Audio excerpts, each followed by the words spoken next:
So, okay, Cody. He's that's going to work. So Cody, Cam, and Mark, we've got that call at 1 o'clock my time today for that migration bullshit. Yeah. Okay. That's the one, Cody, that you said we had to join one of them, either the afternoon or the morning one, right? Mm-hmm. Yeah, morning one's going on here in like 30 minutes, so we're not doing that one. Right.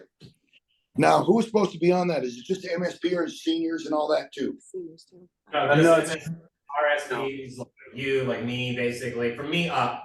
And then the next one, which is on, I think, the 12th, right? Yeah. There's 2 times for that one, and every single person company-wide that has an email address is supposed to be on one of those. So that includes installers, service techs, OAs, everybody. Roger that. All right, so let us get going real quick. So let's go ahead and recap just a smidge here. Going back to step number 1, of course, is our entry. And as you guys know, in our entry, we want to make sure that we know the 3 closes, right? Special trip, open mind, and waste of time.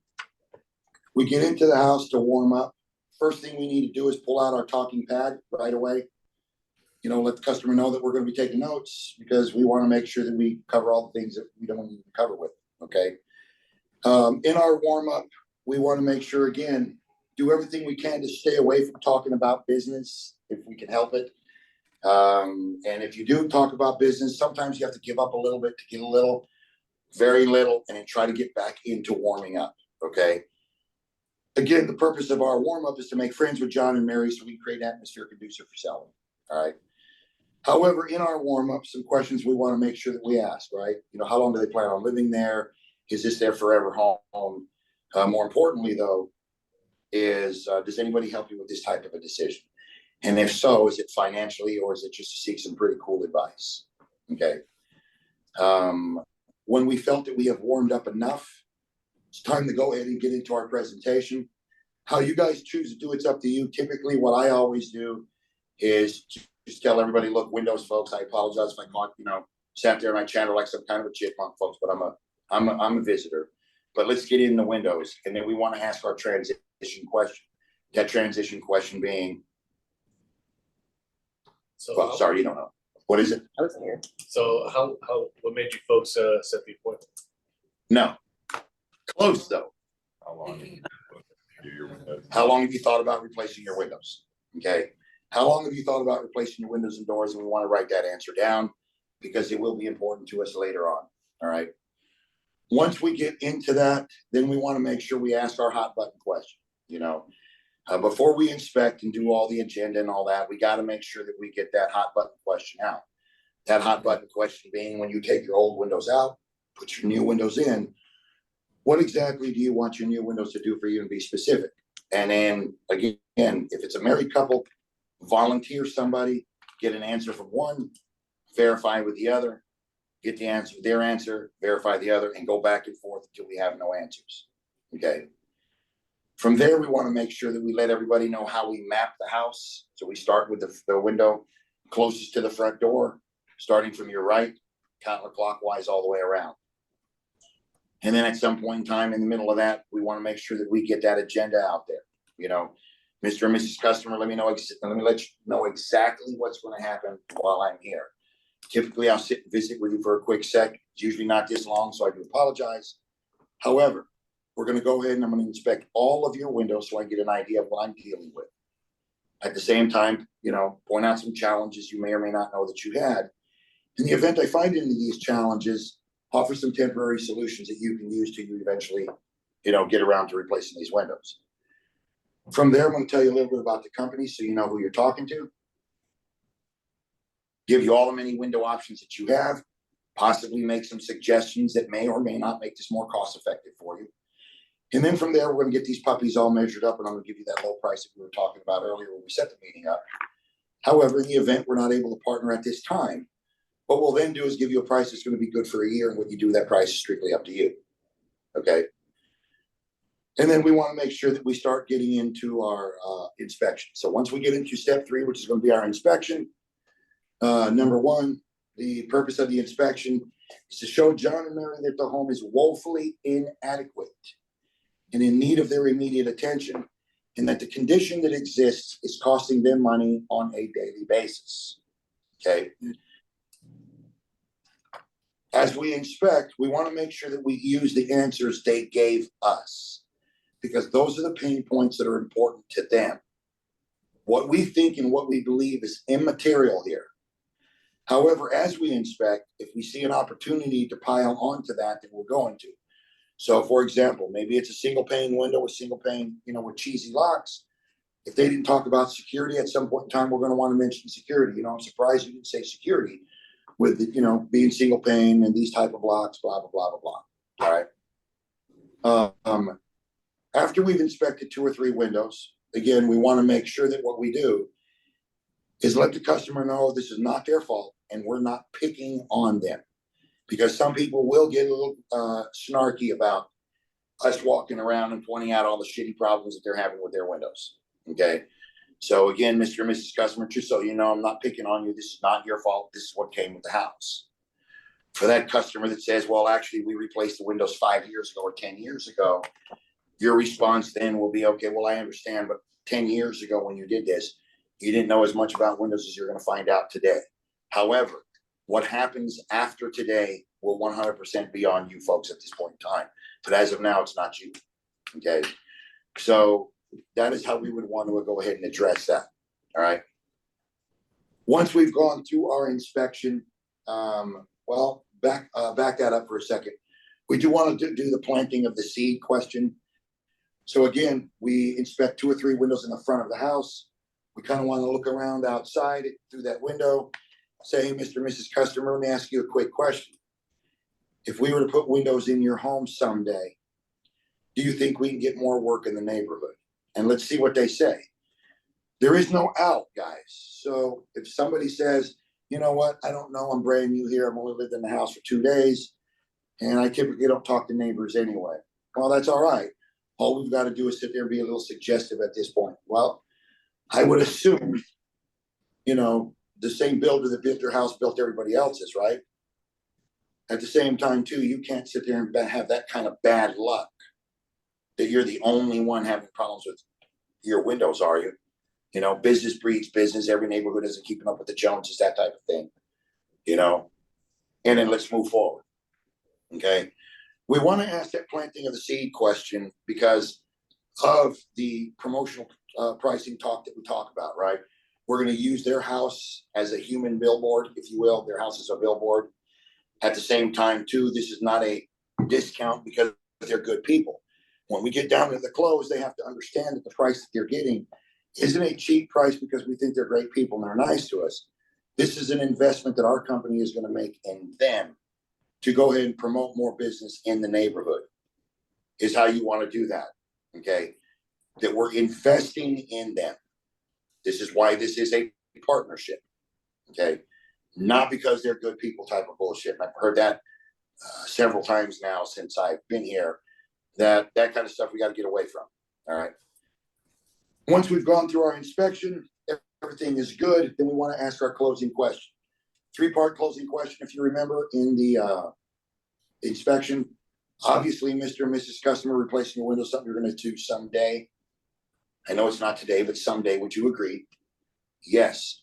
Would you also agree that the conditions currently existing with your windows now are costing you money on a daily basis? Would you agree with that? Yes. So doing something sooner rather than later would be the better way to go if possible. Yes. Cool. We've covered all of our bases. Time to move forward. By this point, we should be back at the dining room table. This is where we want to get into our CPA. So, Mr. or Mrs. Customer, let me ask you a question. When you do a project like this, what are you looking for in a company? Again, like we do with the hot buttons question, get an answer, verify, get an answer, and go back and forth. This way we keep everybody involved. All right. CPA, company product affordability. So the goal here is to make sure that we're getting things for everything, bullet points for everything. Again, let's not be suggestive here if we can help it. It's always easier to sell if it's the customer's idea instead of ours. We don't want to talk people into anything if we can help it. Okay. Once we've gotten everything that we need to get, however many answers that may be, we want to ask our closing question real quick. That closing question being, So let me ask you this, Mr. and Mrs. Customer, what you're saying is you're looking for a company that is local, that's insured, that do what they say they're gonna do, they all speak English, they put out a product that's high in quality, energy efficient, security wise better, has a great warranty, and all that comes in at an affordable cost, something that's not gonna sit there and put you in the window poorhouse and you get the most bang for your buck. Is that what you're saying? Yes.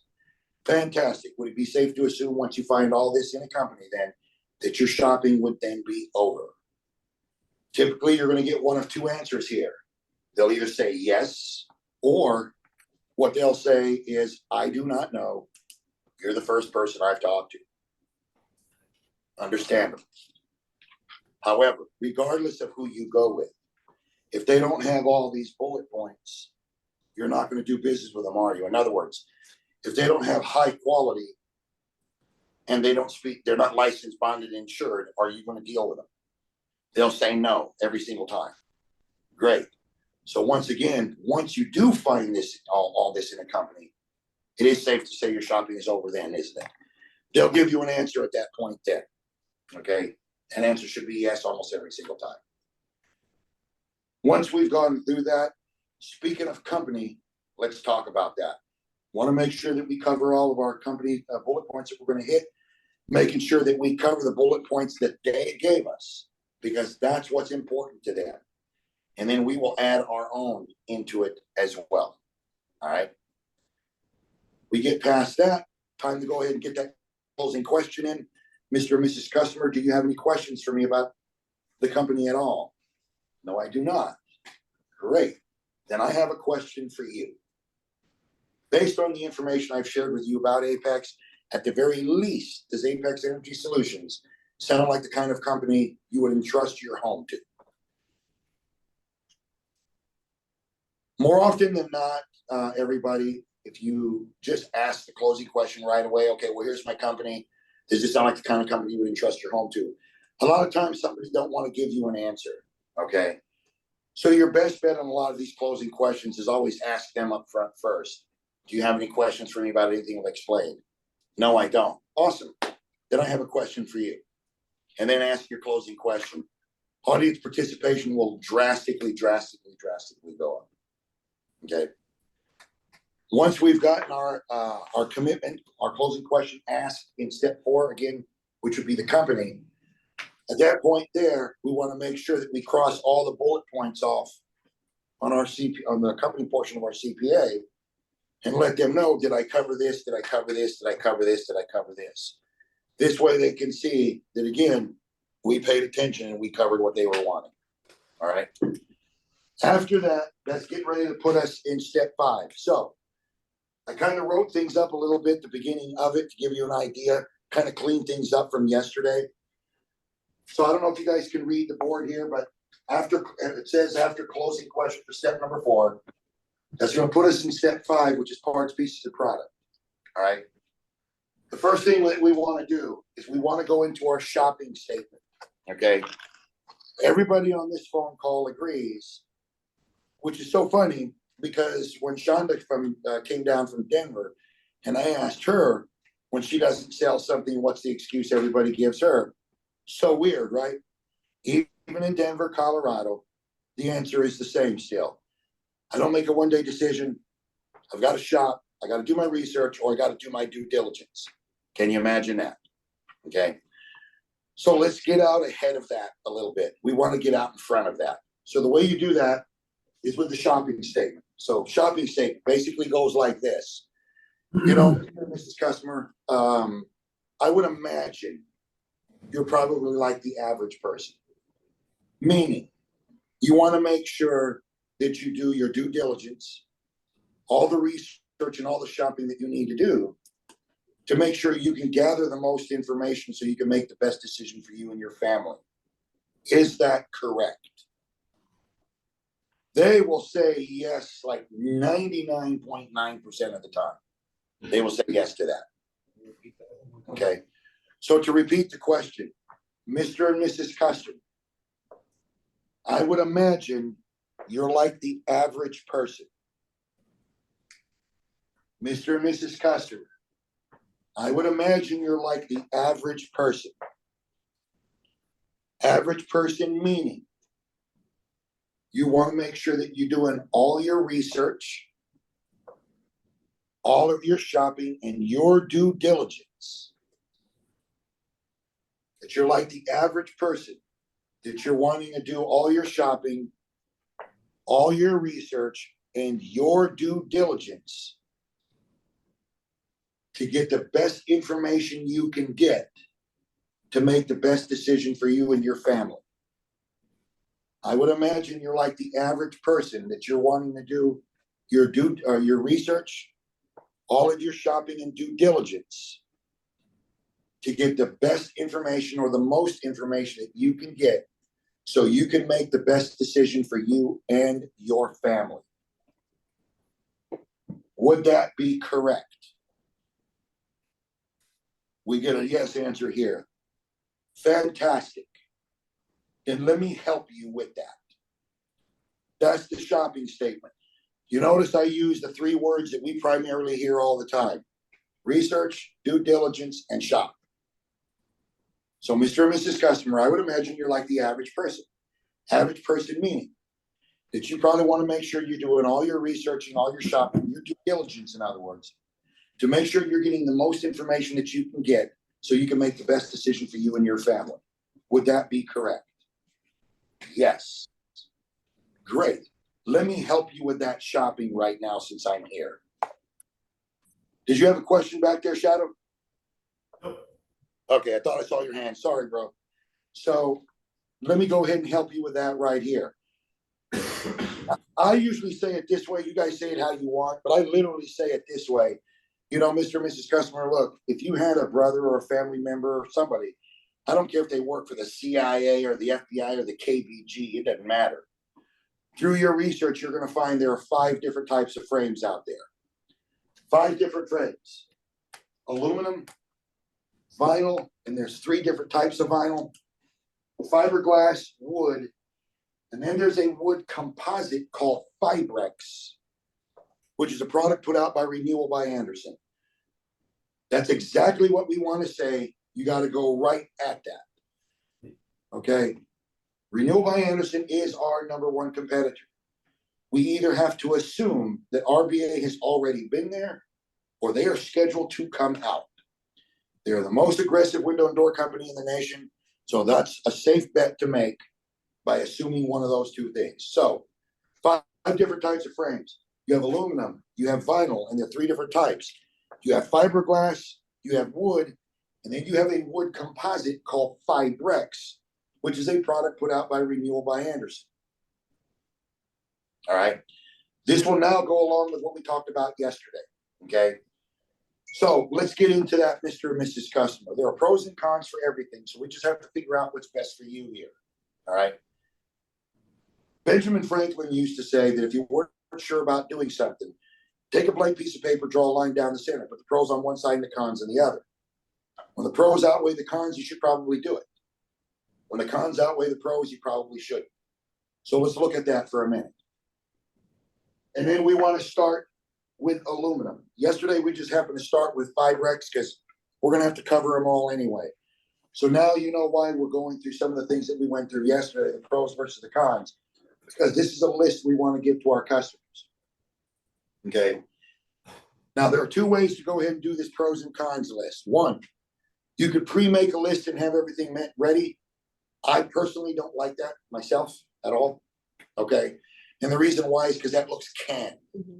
And I don't want our presentation to be canned looking. So I always use, the graph paper and stuff. I always use a sheet of paper.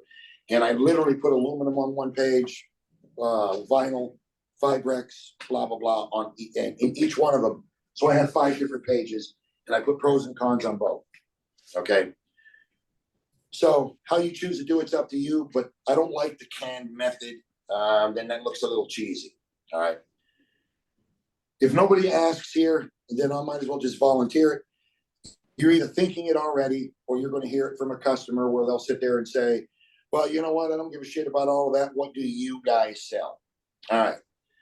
This will be one of the few times that I actually ask you to sit there and stretch the truth, or we can call this a little white lie. Okay. my answer to somebody when they say that is, well, folks, other than Fibrex, we can pretty much get our hands on anything. All right. Number one, we are the factory. Number two, each one of your locations that I've been in, I told you that if somebody wants a wood window, if we get enough money for it, make no mistake about this, I'll go out and buy us a wood goddamn window. I don't think I won't. Okay. It's funny how money makes everything go away. So if you throw enough money on a job, we'll go out and buy a wood window if we have to. If we have to go out and buy a fiberglass window, then we'll go out and buy a fiberglass window if we have to. We just got to make sure we're getting paid for it. That's all. Okay. Now we may not be able to give a price to somebody on the spot, or you can give me a call and say, hey, look, this is what this guy really, really wants. What do we need to do? But obviously we want to push him towards a product that we have. But again, it is a little white lie because technically we don't make that, but we can get our hands on most anything. Okay.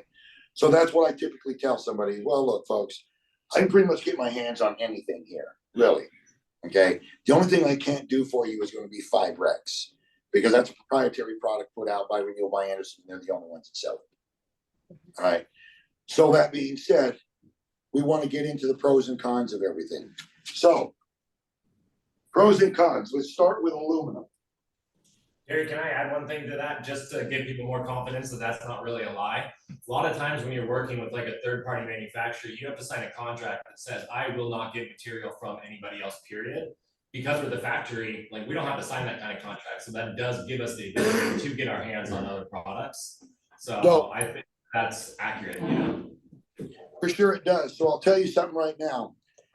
So there was a house in Tucson that the dude was actually selling. They had 51 windows on the house. The guy had 11 windows. They were all double pane aluminum windows. He had 11 windows that were transom windows about 6 inches above the regular single hung that was there. These windows were 24 inches tall and 48 inches wide. Okay, so they were 48 by 24 picture windows. My man needed to replace them just because the house did not pass inspection. We were literally the first company that went out, literally. Now, technically, legally, we can't replace that window in Tucson with an aluminum window. In theory, we can. In this case, we can do some things because the house is being sold. So I told the rep, I said, look, hit the windows at $1,300 a piece. He has $1,300. I said, hit the fucking thing at $1,300 to see what happens. So we actually sold the job for $11,300 on that deal. And, or $13,000 rather. We sold the job for $13K or $14,300. It was $14,300. We sold it for $14,300. I went down and bought the windows out at Window Depot. All 11 windows cost me $874.86. Yeah. And then we had our guys put the damn window in, and I was able to turn that around in 4 days because they had them on site. So again, it isn't past me to sit there and do something, but I knew those windows were going to be less than $100, so I whacked this job at $1,300 a piece. If we're going to put enough money in it, we'll do a lot of shit. I'll do a lot of shit. Don't think I won't. Okay. In the end, our job is to create revenue. You don't care how the money gets in your pocket as long as it does. GDI, I would assume, don't care either. And if they do, they can talk to me about that later after we've done it. It's better to ask for forgiveness than it is to ask for permission at times anyway. So I'll deal with that and I'll cross that bridge when it comes up. So that being said, that's what typically may or may not come up when you're trying to do the pros versus cons. Okay. So let's get into that for a minute. So aluminum, what are the pros and cons of aluminum? Well, the advantage to aluminum windows, first off, is aluminum windows are cheap. Cost-wise, they're cheap. There's an advantage. Number two, thin frames.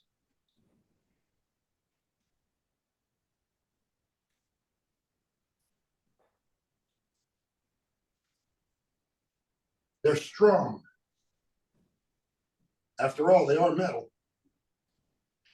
Out of curiosity, with this group that's on this call, other than a metal window, what company and what type of window is actually the strongest frame in the industry not named metal.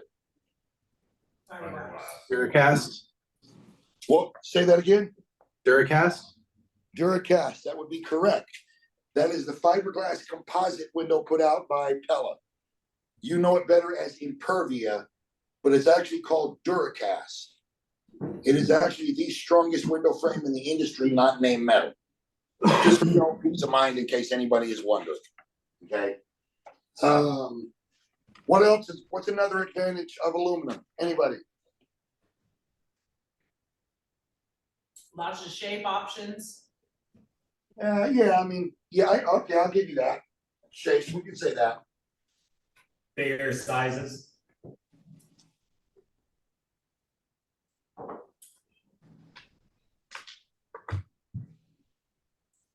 In a nutshell, that's gonna be about it, right there. However, what are the cons? Well, first and foremost, it oxidizes. Frame, strong sizes. They're not energy efficient at all.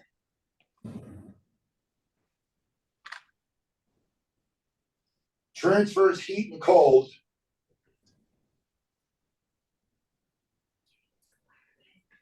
At the same time, too, noisy.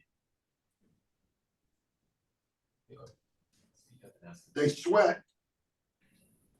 Hey, Terry, Right, yes, sir. Nicole had a question. I was just wondering if you could use a black pen. It's really hard to see the purple. Well, problem is the black pen is like gray. See?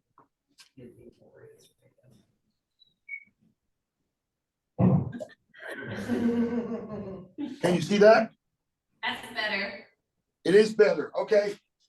I want to test the internet, so here it is, see if it's. If it's better, what does this say? Hi, Nix. No, it doesn't. It says George Gunderson.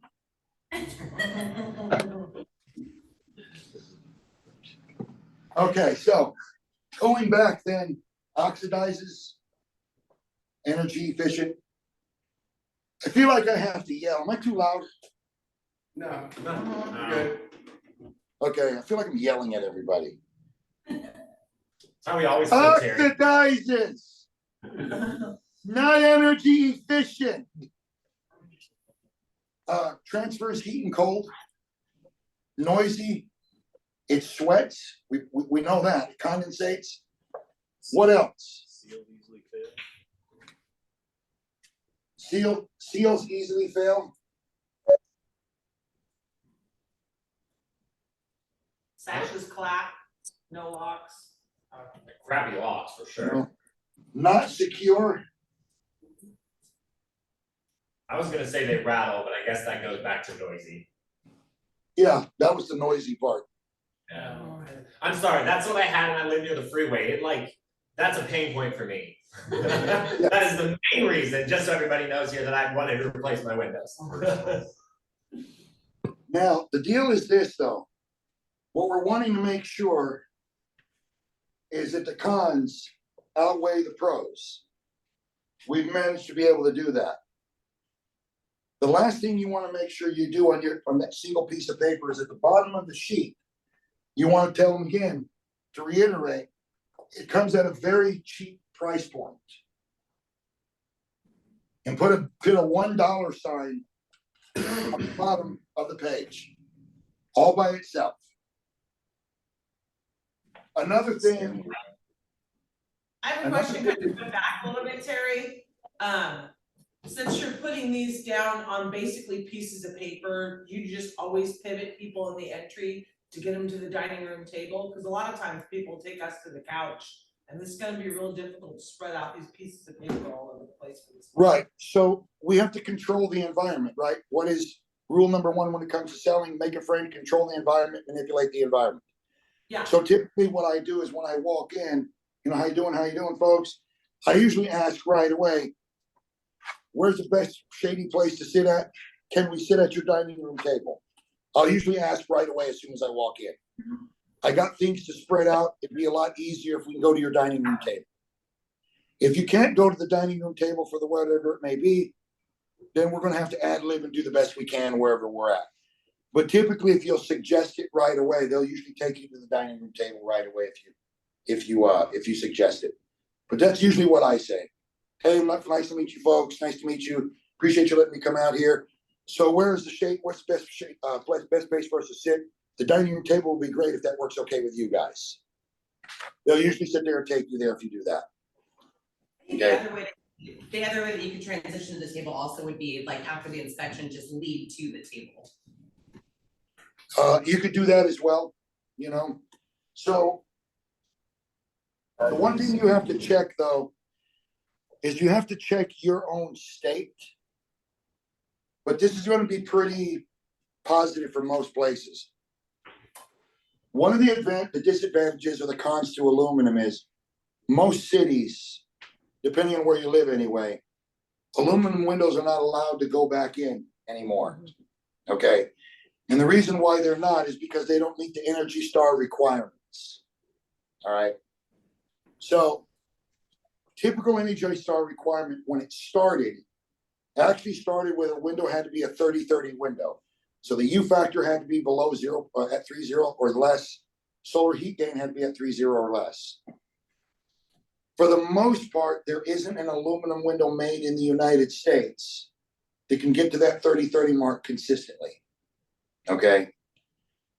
They can get the solar heat gain, you know, in the mid 2s. But what they're not able to do is you can't get the U factor under 0.30, even with a thermally broken window. So one of them, to get people off that aluminum shit, it's pretty simple. Bottom line is the major reason why aluminum is a problem is illegal. That's the reason why houses being built now. Are you seeing aluminum windows going into houses being built now? No. It's all vinyl. Do you think it adds value to, because in here, in Portland, we can do aluminum windows, but do you think it adds value, say, in a lot of places around the country, they're illegal? They won't even let you install aluminum windows? Well, absolutely, yes. And number 2, research for more, because most, again, it does vary from city to city. So this part may be unique from one city to another. But for the most part, windows being put in by a company, you're not supposed to be able to put in, at the very least, if it doesn't meet the Energy Star requirements. They have to meet Energy Star requirements. And Energy Star requirements in every city throughout the US that I know of is a solar heat gain under 3.0 and a U factor under 3.0. Some parts of the country require a solar heat gain of 2.5 or less. However, look at it this way also. To get your tax credit, no matter what part of the country you live in, to get 100% of your money, you must have a U factor of 0.20 or better. Non-negotiable. That's So what one of the cons is gonna be that you can't qualify for tax credits. that is correct. However, let's be very cautious here. Only some of our windows will meet the requirement as well. For example, sliders. Our sliding windows do not get down to 0.20. Our double hungs and our picture windows can. But I believe the lowest that we could get on our sliders is 0.21 and 0.22 on a U factor on this new E4. Okay. So you might want to be a little careful with that. So be aware of what it is that you're selling. All right. But aluminum windows, the closest window that you can get to meet the Energy Star requirement of at least 3.0 is a thermally broken window. Is there anybody on this phone call that does not know what a thermal break is? You guys don't? You do, correct? Everybody in Portland, do you guys know what a thermal break is? Before you answer that real quick, I was just gonna say, oh shit, I lost my train of thought. It was about the, it'll come back, you ask a question. No, I was just saying I don't, yeah, Tanner and I don't know what that We would is. appreciate an explanation. Real quick, Chad, I was gonna say, for the tax rebate, just so everybody knows, like, as long as they're doing $1,800 worth of double hungs or picture windows or specialty shapes, they get the full credit. Cause it's only $600 max. So don't feel like, I mean, one sliding glass door is enough to get the tax credit for that, you know, and 2 windows is enough to get the full credit. So just keep that in mind for everybody that's on the call. Right, see, the difference between Phoenix and Arizona and everybody else on this call, most every operating window we sell is a slider. Okay, sliders are all over the place here. They're like double hungs, well, everywhere else. So for every 1,000 windows that we would sell, probably 800 of those, 830 of those, as long as they operate, are gonna be sliders. So we see lots and lots and lots of sliders out there. In fact, the last 2 deals Phil has sold has been a total of 17, 11, 28 units. And of the 28 units, 22 of them operate and 18 of the 22 are sliders. So that's why I'm mentioning the sliding thing, but what Cody is saying is correct, all right? However, okay, so for those of you who do not know, let's get into that part for a quick second. A thermal break. What is a thermal break? All right. There are several companies out there that build thermally broken windows. Don Young Windows right there in Dallas. Quail is another one that does it. You know, Wood, I can't remember their Wood, somebody rather, or Western rather. Western makes, so here's how that works. In theory, when they extrude an aluminum frame and they make the frame, basically your frame may look like this, for example. Okay, there's your frame. All right. What they do is they take this frame and they cut the frame in half. It's called pouring and debridging is what the process is called. What that means is when they cut it, your frame is going to do one of these numbers here. And the other side is going to be the same. Like this. Then what they're going to do is they're going to pour a liquid PVC in here.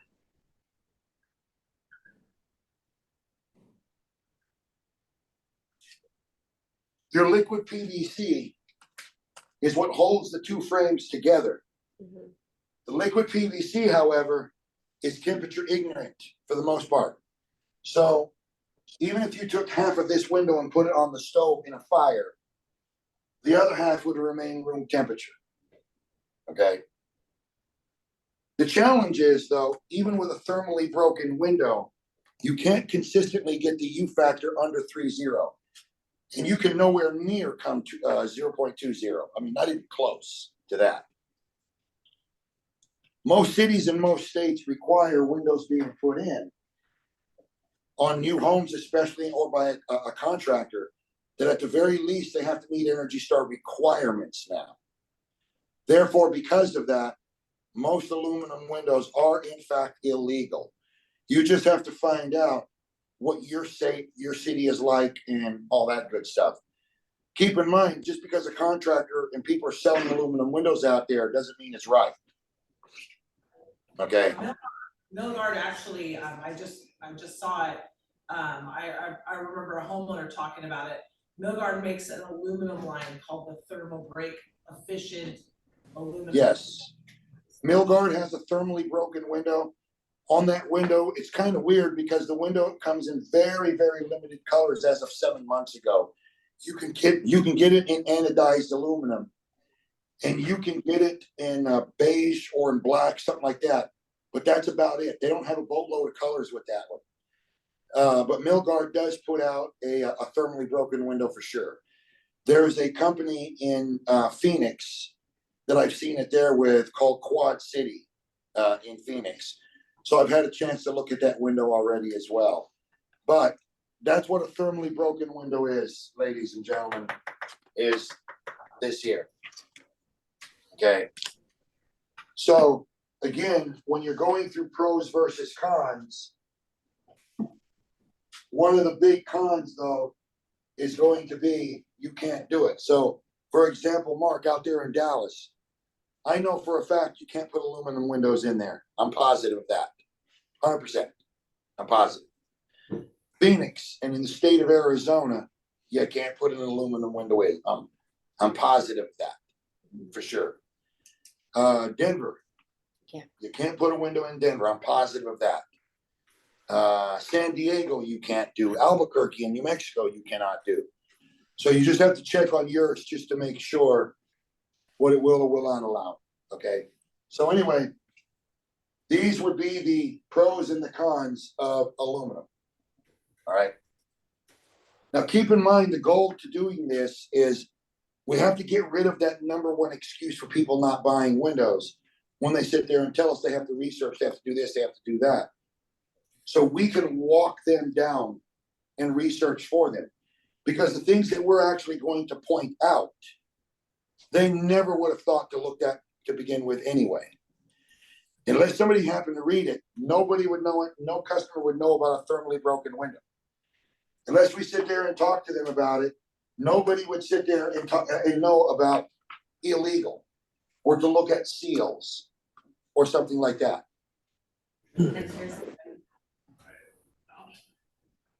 Okay. So the goal behind this is to do the kind of researching for the customer that they normally wouldn't do on their own anyway. All right. Will some people sit there and tell you that, you know, well, I hear what you're saying, but I got to check. Some people are going to say that no matter what. But if we give enough information and we start talking about things that they know damn well themselves, they wouldn't have sat there and looked at to begin with either. And they know it. That's the credibility you'll buy. That'll build that trust. That'll turn into that right now business instead of having to wait. Okay. So, any questions here about aluminum at all? Nothing. All right, moving forward. What is the advantage of thermal break, or why do they even do that? Well, the advantage of it, so the question on the table, if you guys didn't hear, is what is the advantage of a thermal break? The advantage of a thermal break is to keep the heat and cold transferring from the outside to the inside. Okay. Is really what it is. All right. The reason why they can't get a thermally broken window below a 030 is because there's so much metal in it to begin with anyway. That's why. Got it. Okay. So there's where your big problem The is. thermal break's only in aluminum. Though. Yes. Okay. Yes. You wouldn't put a thermal. So the question that Alex asked was, is thermal break only in aluminum? The answer is yes, because other frames such as fiberglass, Fibrex, vinyl, or wood, they're a natural thermal break on their own because those frames are temperature ignorant. So they don't transfer heat and cold from one side to another. So that's why. Okay.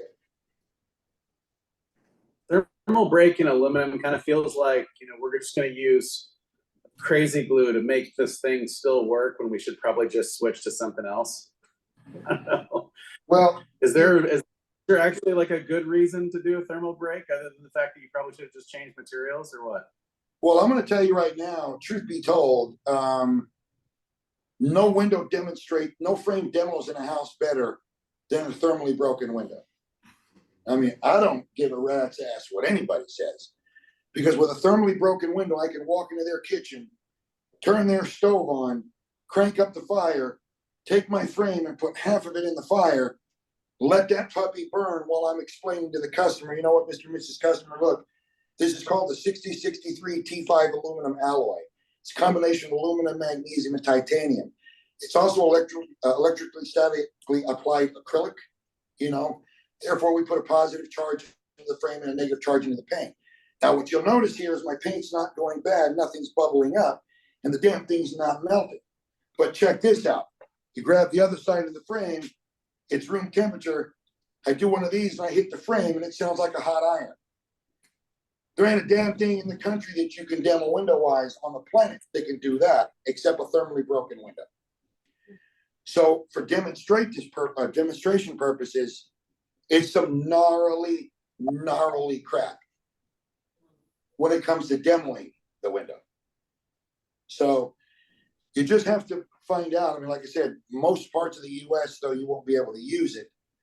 Unless you're starting to get in some parts of the US where your U factor could be 0.35, in which case then a thermally broken window will work.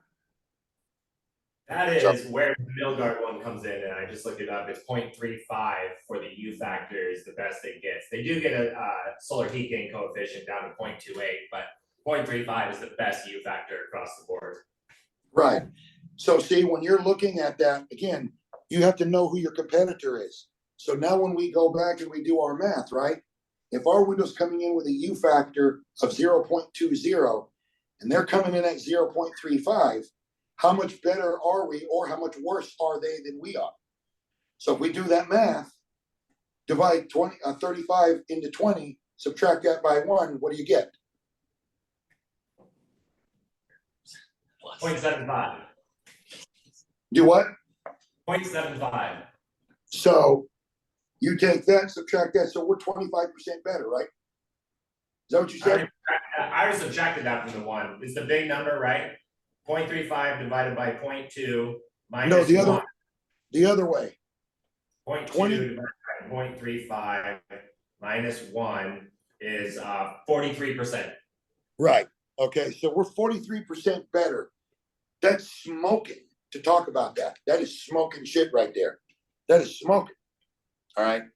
So if you're running across these thermally broken windows, again, if you're looking for heating and cooling savings and more energy efficient, blah, blah, blah, blah, here's where your challenge is. All right. But that goes along with what I said earlier, though. The best window that I've ever seen with a thermal break getting to the closest is 030. Quail is one, and Don Young Windows out of Dallas is the other. Typically, they run right around 0.31 to 0.32. Most everybody else, typically their average windows were floating around 3.5 to 3.7 on a thermally broken window. All right. So, no other questions about aluminum at all. We good? All right. So the next thing up on the table will be vinyl.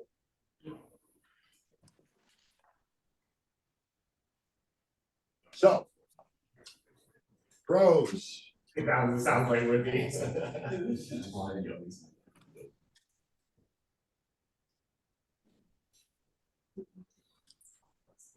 Okay, so what are the advantages of vinyl? Well,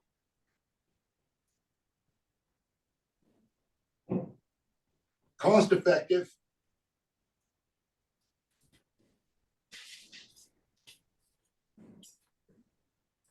Temperature ignorant frames.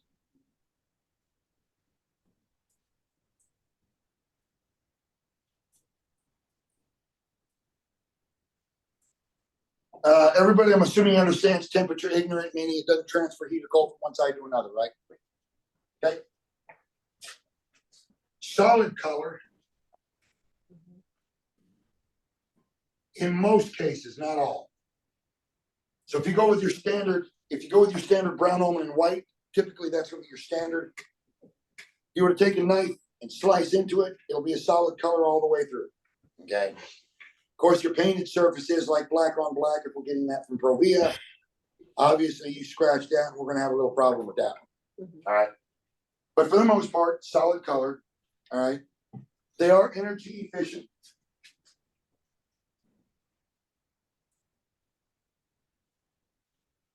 What else would you sit there and say about vinyl? Welded corners. Fusion welded, correct?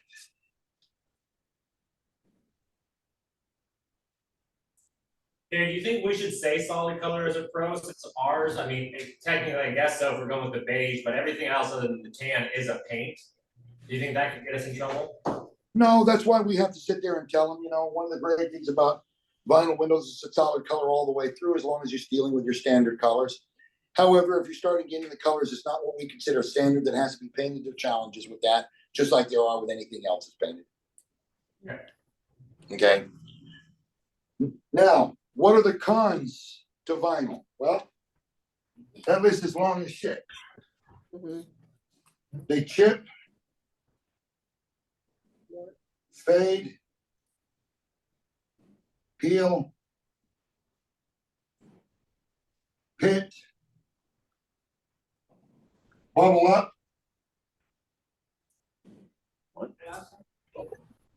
And the biggie is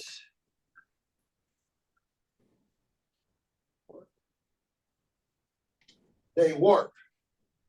That's a biggie. Right. They're not secure.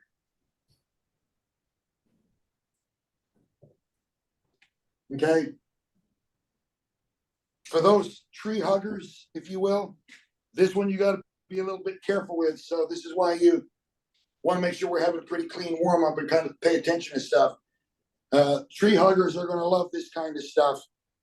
Is the cons is off gassing.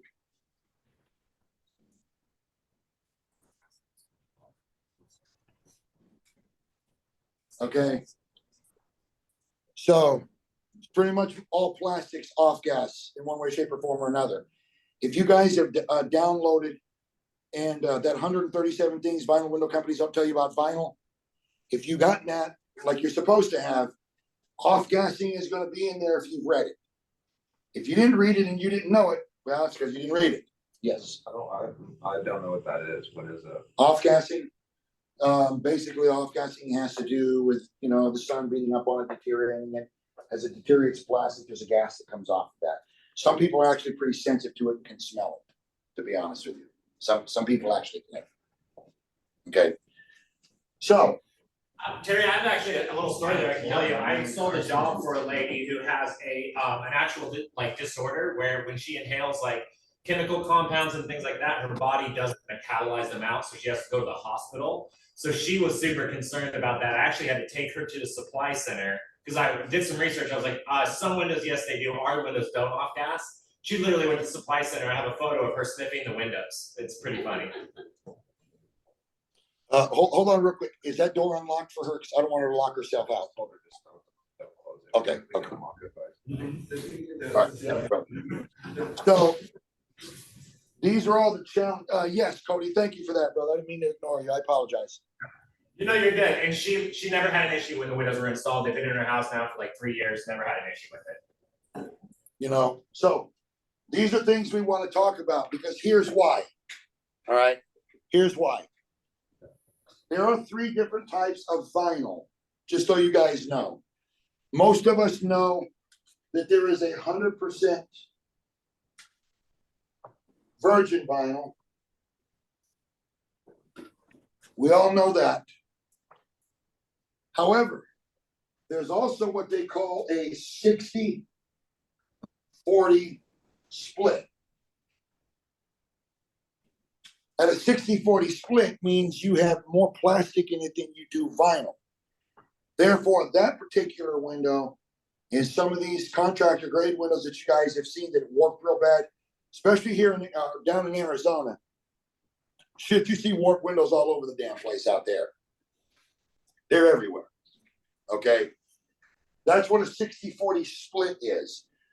Generally, when you start dealing with your contractor grade, Lowe's, places like that, those are going to be your 60-40 split vinyl windows. The last one you don't see a whole lot of, but you do see it, is what they call reprocessed vinyl.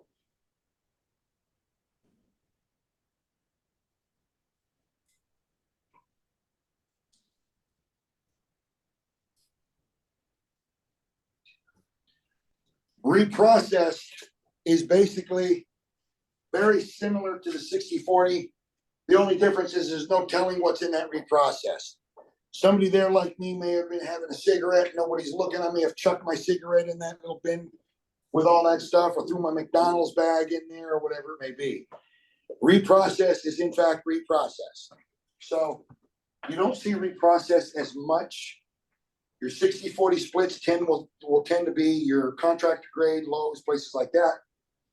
Whereas your 100% pure virgin vinyl, your better companies are going to be using that. Mm-hmm. So that being said, the thing we want to explain to a customer is, and I'm going to have to write smaller here, guys, sorry, because this freaking board slides back and forth. So I don't want to erase this. So what we want to sit there and tell people is this. There's a second type of window when it comes to use that rolling one to your left, just roll it over.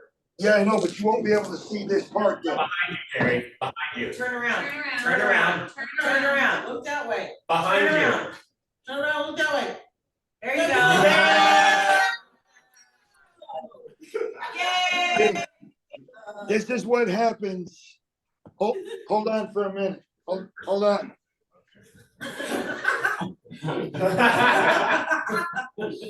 You got a little stick there, Gary. Calls coming from in the house, Terry. Do you have a little explosion for their middle finger? No, No.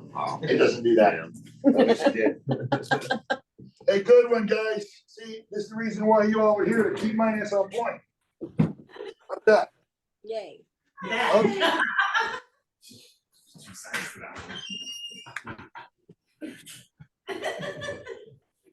Tell me if I'm getting close. Good one, Code and Company. So the thing is you want to get into though is, Mr. and Mrs. Customer, at the same time, when you start talking about vinyl windows though, there is another type of vinyl window as well though. The other type of vinyl window as well has the advantages are, you put pros, they're a thicker gauge vinyl.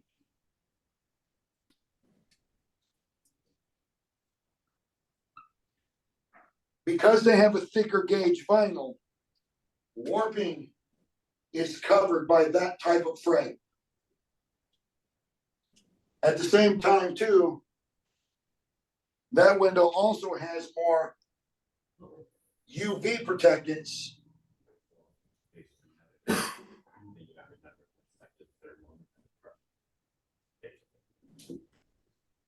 Because of that UV protectant, it doesn't sit there and fade the way most vinyl windows do.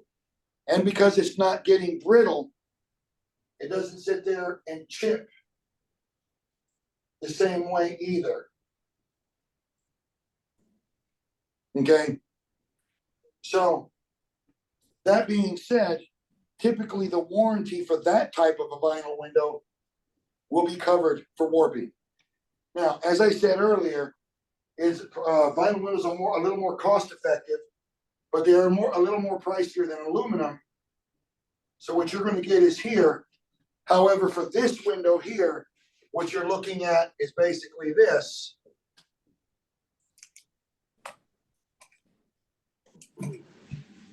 Okay, it's just a smidge more than your regular vinyl windows are, but not by much though. So by doing this, what we were able to do is we were able to increase our pros and decrease our cons. So now the pros outweigh the cons in this case with this window, which happens to be our window, right? Does everybody understand that and get that? Yeah, so just to clarify, you did this on the third column, you don't just start adding it under the other pro list, right? Right, what I do is I typically start a third column right next to the cons here. So it's like you'll have like you see here. So thicker gauge means warping goes away. UV protectant means chipping and fading goes away. If you put as one of the cons brittle, then brittle is going to go away. Because the reason why the product is more brittle is because the UV rays have attacked the vinyl. With more UV protectants in it, it strengthens the vinyl as well. So now when you're looking at this, we can now point out how much better this vinyl window is than this particular vinyl we're talking about here, which again is how we compete against our competitors who are also selling vinyl windows. Is there a name for the other vinyl that's better over here? So the question that Rylan was asking, is there a name for the vinyl window? There is actually a name for the better vinyl. It's called Big Daddy Cool Vinyl. I just gave it the name, so that's what it's called. Okay. No, there isn't a name for it, man. There isn't a name for it. Okay.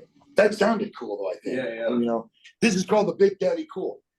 The Alaskan 2000, that's what we can call it. The Alaskan 2000. So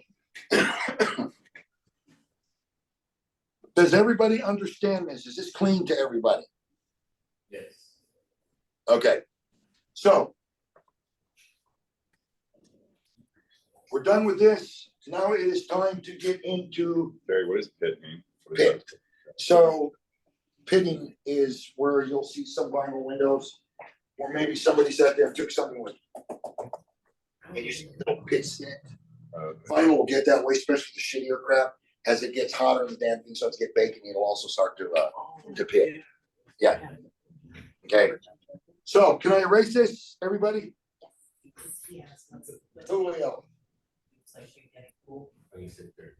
Yeah.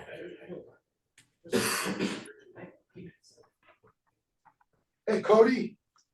Yep. So as I was standing here, who put that board behind me? It was a little, somebody was shorter than you, shockingly, that's why it was under your view. So somebody shorter than you. Somebody snuck that in, because I swear that wasn't there 20 minutes ago. Oh, wait a minute. I see why now. The wall is white. It blended into the wall. Sure, all right, Terry. So the next thing is fiberglass. Fiberglass.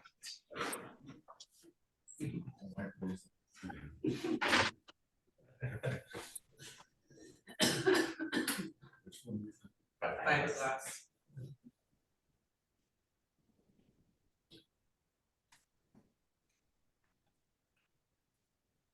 Okay, so this is a tough booger right here, guys. This is kind of tough, kinda. So pros, well, temperature ignorant frames for sure.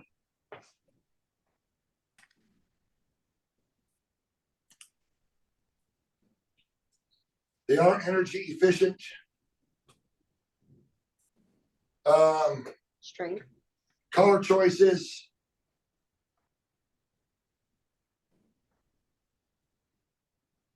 They're definitely strong. Thank you there, Miss Shanda. So welcome. I got you. They are strong. What else about fiberglass do you think? They're sleek. Yeah, I was gonna say clean. Thin Yeah. frames, yep. Thin frames, more glass. Nice modern look. Paintable, Do what?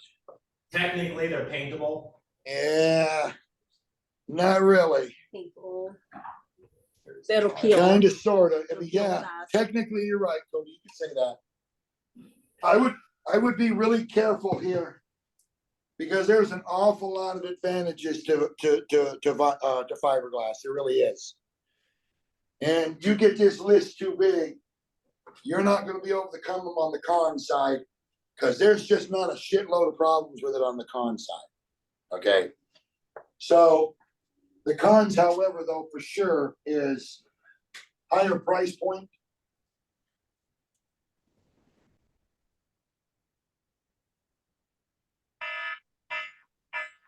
So I said higher price point and my alarm went off. Warning.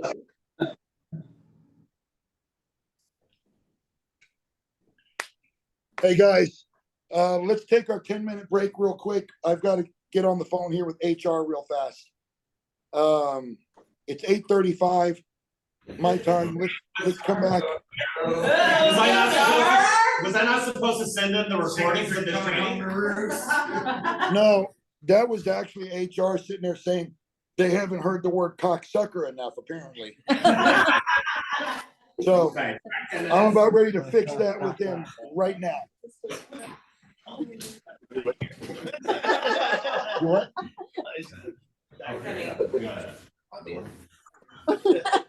Yeah, I heard it 7 times on the way over here. Only once. 7. No, I for him, counted. only Oh, once. okay, that's fine. He's fine. He's fine. But That's just one, however, You're my favorite. do what? You're my favorite. Well, that's because I say the word cocksucker. Yes. You should have heard Kate the other day go off when she called me. Oh Uh-oh. my God. She called me up. She goes, this fucking cocksucker Gary's going out there work. Were you like, you spend too much time with me, honey? Well, David was joking. Diana.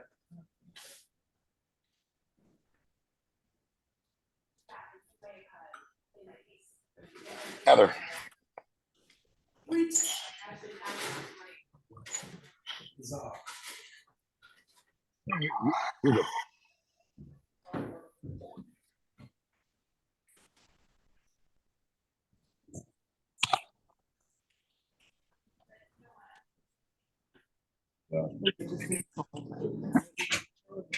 Holy crap. I know. Yeah.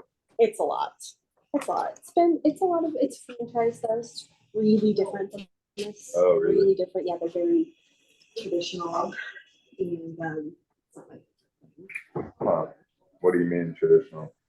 They don't put in a lot of time in for work. You know, like Oh. here, you guys are.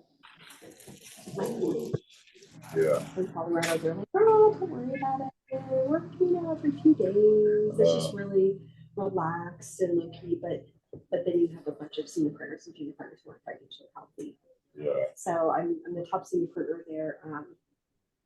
But because it's a lot of color, I would imagine singing. Oh, yeah. So it's probably Oh, yeah. too. So yeah, so it's good. But How many senior partners are there?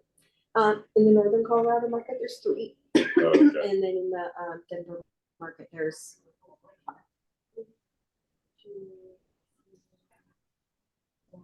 4 in 1 in June. I see. Mhm. So yeah, it's just different. No juniors.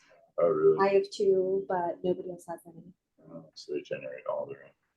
They generate the over needs, which is really difficult to do. That's straight up knocking. Mm-hmm. Yeah, so they have to do kind of everybody's job, and it leaves them.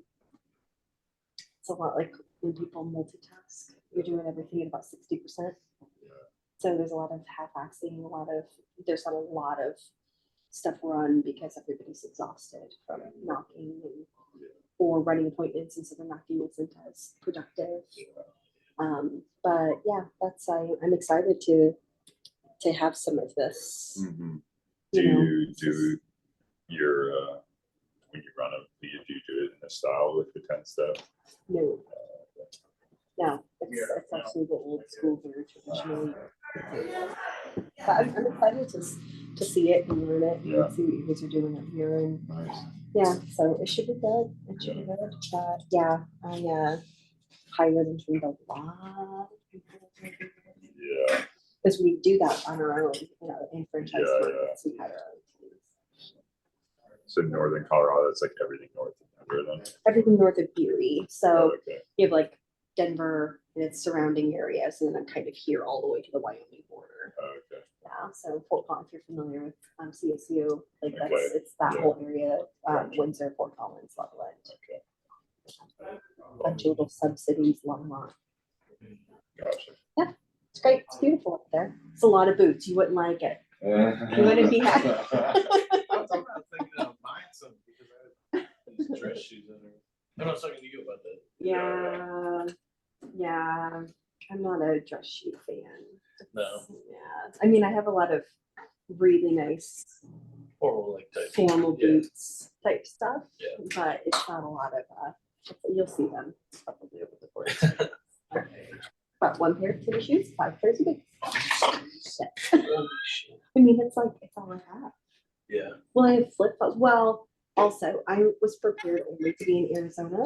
I didn't know I was coming here until I was already in Arizona. Oh, you had one bag for both I have trips. no coats. I had to go buy this yesterday. I have no long sleeves. I have no, like, everything is prepped for For fierce hot weather. Yeah. It's So like the opposite. I know. Red and cold. Yeah. I was like, you're gonna have to get me an Apex jacket. You're gonna have to do. He's like, I don't know if they have any. Okay, that's fine. I'll just go buy one.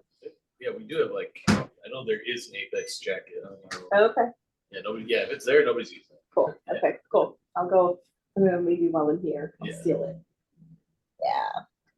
Yeah, that's for anybody who needs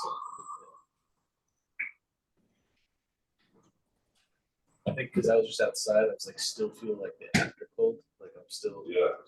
feeling it Yeah. like right now. Yeah. I ate a hot tea right when we got in here. This jacket's really warm, but I was still so cold. Yeah. Terry's in the car, with fucking windows down. He's crazy. Yeah, he's like, I'm burning up. I was like, talking back to that, two cigarettes, like. Yeah, he's just so used to having to go outside to smoke. But seriously, only sleeps like 2 hours. I've heard that. That's crazy. I don't. He can't sleep, he has like trouble sleeping. It's like, I was like, stop trying to give me Apex at 9 o'clock at night. I just spent 7 hours in the airport. I didn't sleep. Get my sleep early tomorrow. Let's start new. He's different. energy. Oh, yeah. I know.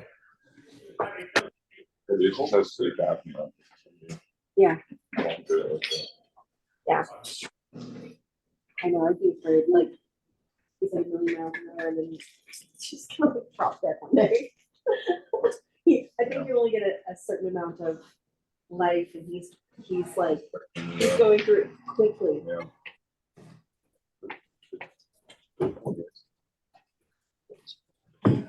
Oh, okay. I don't have a blank check, but I can just get your screenshot. Does that work? With my Hey, input? real quick, Heather, if she had a picture, can she send you a picture of My banking info? her check, of a blank check? That work?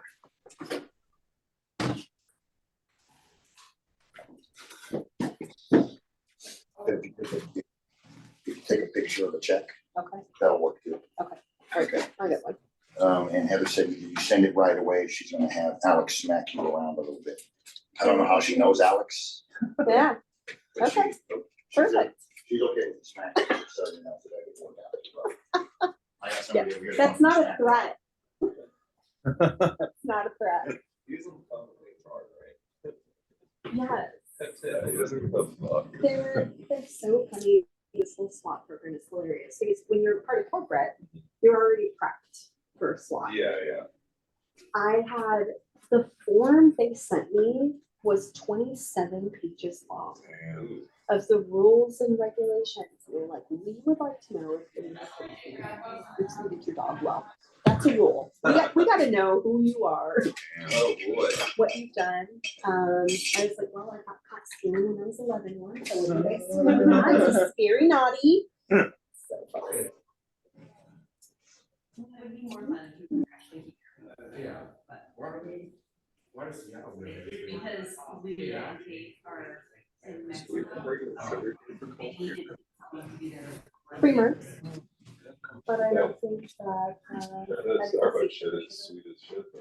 It's very Yeah, just sweet. Put a little bit of that in, you're good. I know, I didn't see any sugar, so I put it in my hot tea, just a little splash, and it was very flavorful. What is Earl Grey Supreme? That's what I had this Ooh, morning. I this said is regular real. Earl Grey, now I saw the Supreme. Yeah. Messed out. It means that it came in a fancy bag. Yeah.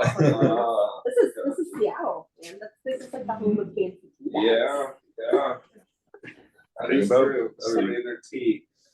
I'll sleep apnea now, so you don't have to get a CPAP machine. They have like a mouth guard thing that like That's resets right. your jaw. It Like, pulls your jaw forward. yeah, You can't snore when your jaw's forward.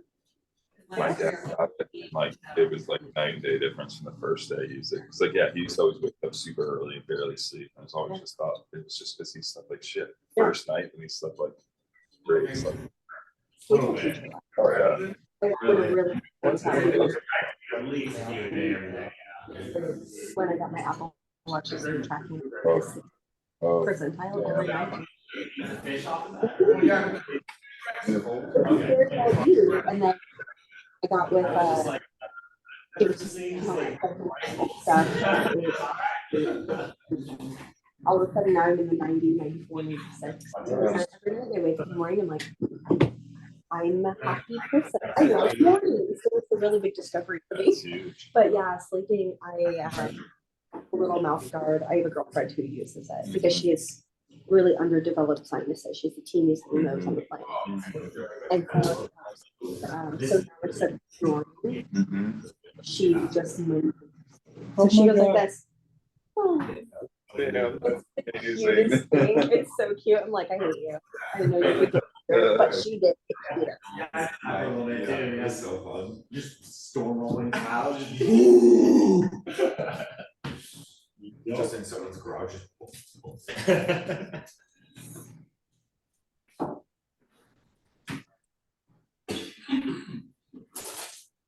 I wonder if I can pull a blank check off of my checks.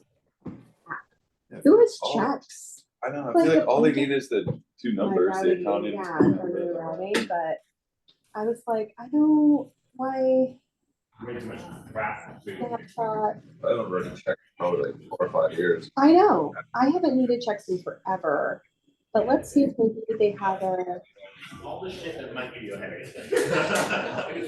Last night, what? I had such a good skiing. Oh, day yeah. last night, Dude, Except mountains are for, getting dumped on yeah, right dude, now. it's like all time right now.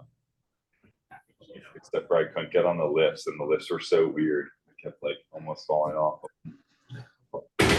Actually, when I was up at Snoqualmie, 2 weeks ago, we saw a kid fall off the lift from like probably 40 feet up. Yeah, with his parents, the kid was just. It was definitely his fault. The kid was like trying to Was move it around, right? like trying.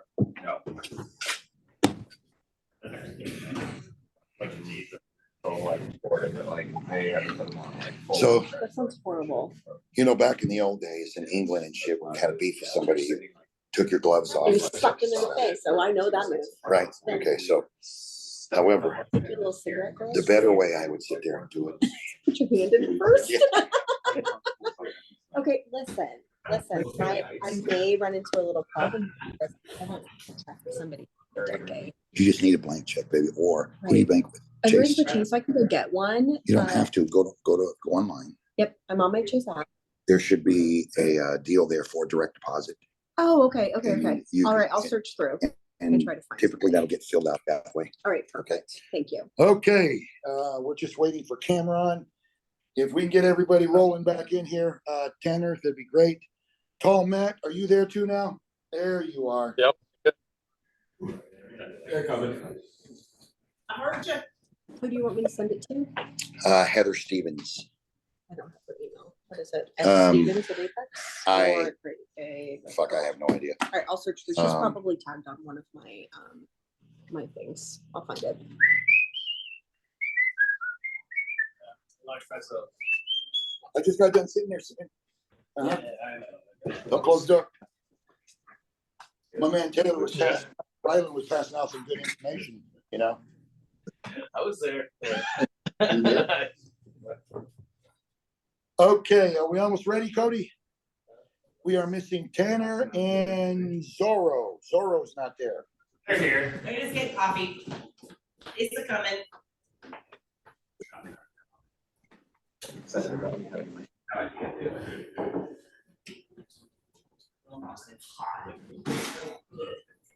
And there is my man Zero. Zorro. El Zorro. El Zorro. See, I couldn't pull that off, Jimmy. If I were to do that double J, my problem would be the sword I pull out would be taller than me, so I couldn't do it. All right, so let's get back into it. We all ready? Good to go? All right, so getting back, Bless you.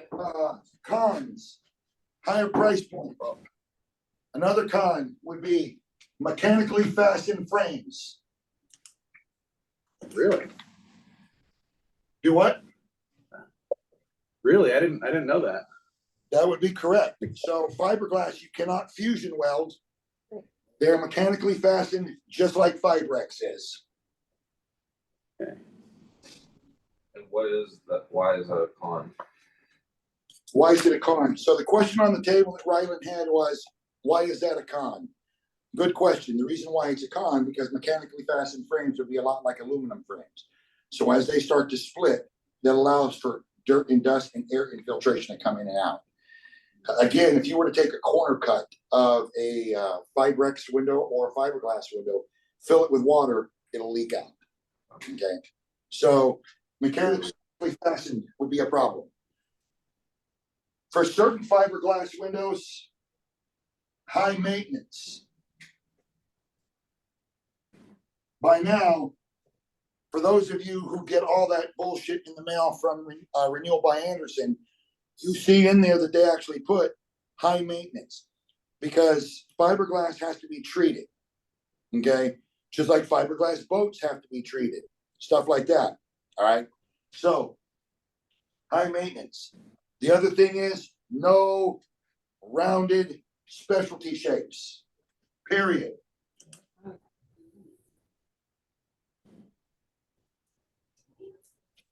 Hey, Terry, Hey, what?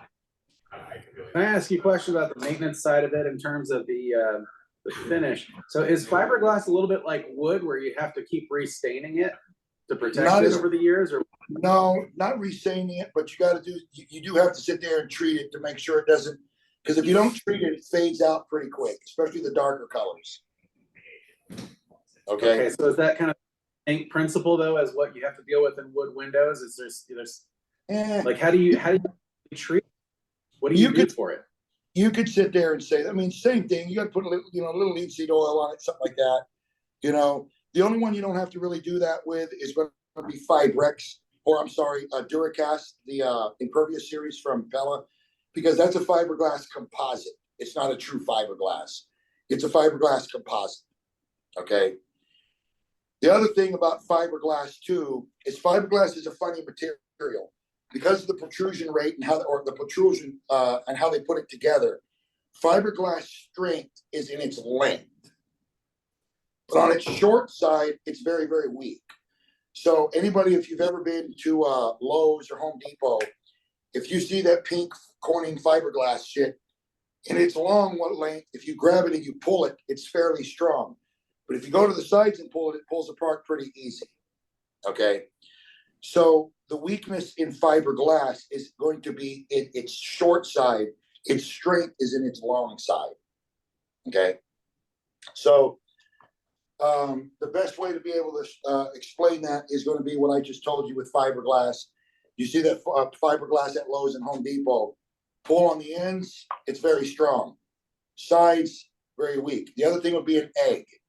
If you take an egg, put it in your hand like this, and you take in the end and you push on it, as long as you push straight, the egg doesn't break. Take it this way and put it to its side and do the same thing, and the damn thing will crush. Okay?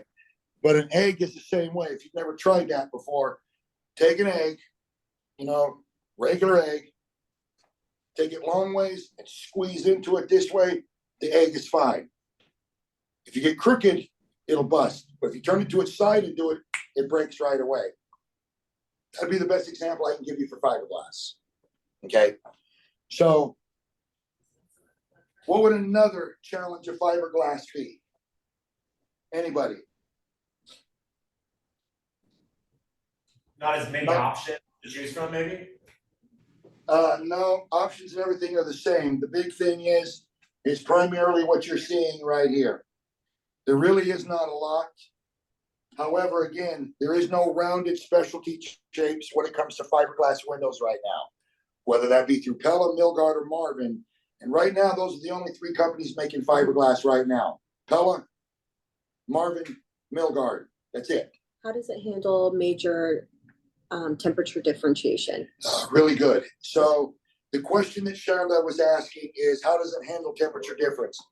Really, really good. Truth be told, if you take warping as a factor, Fibrex, as we talked about yesterday, warps 5 times less than vinyl does. Fiberglass, however, is 7 times less than vinyl is.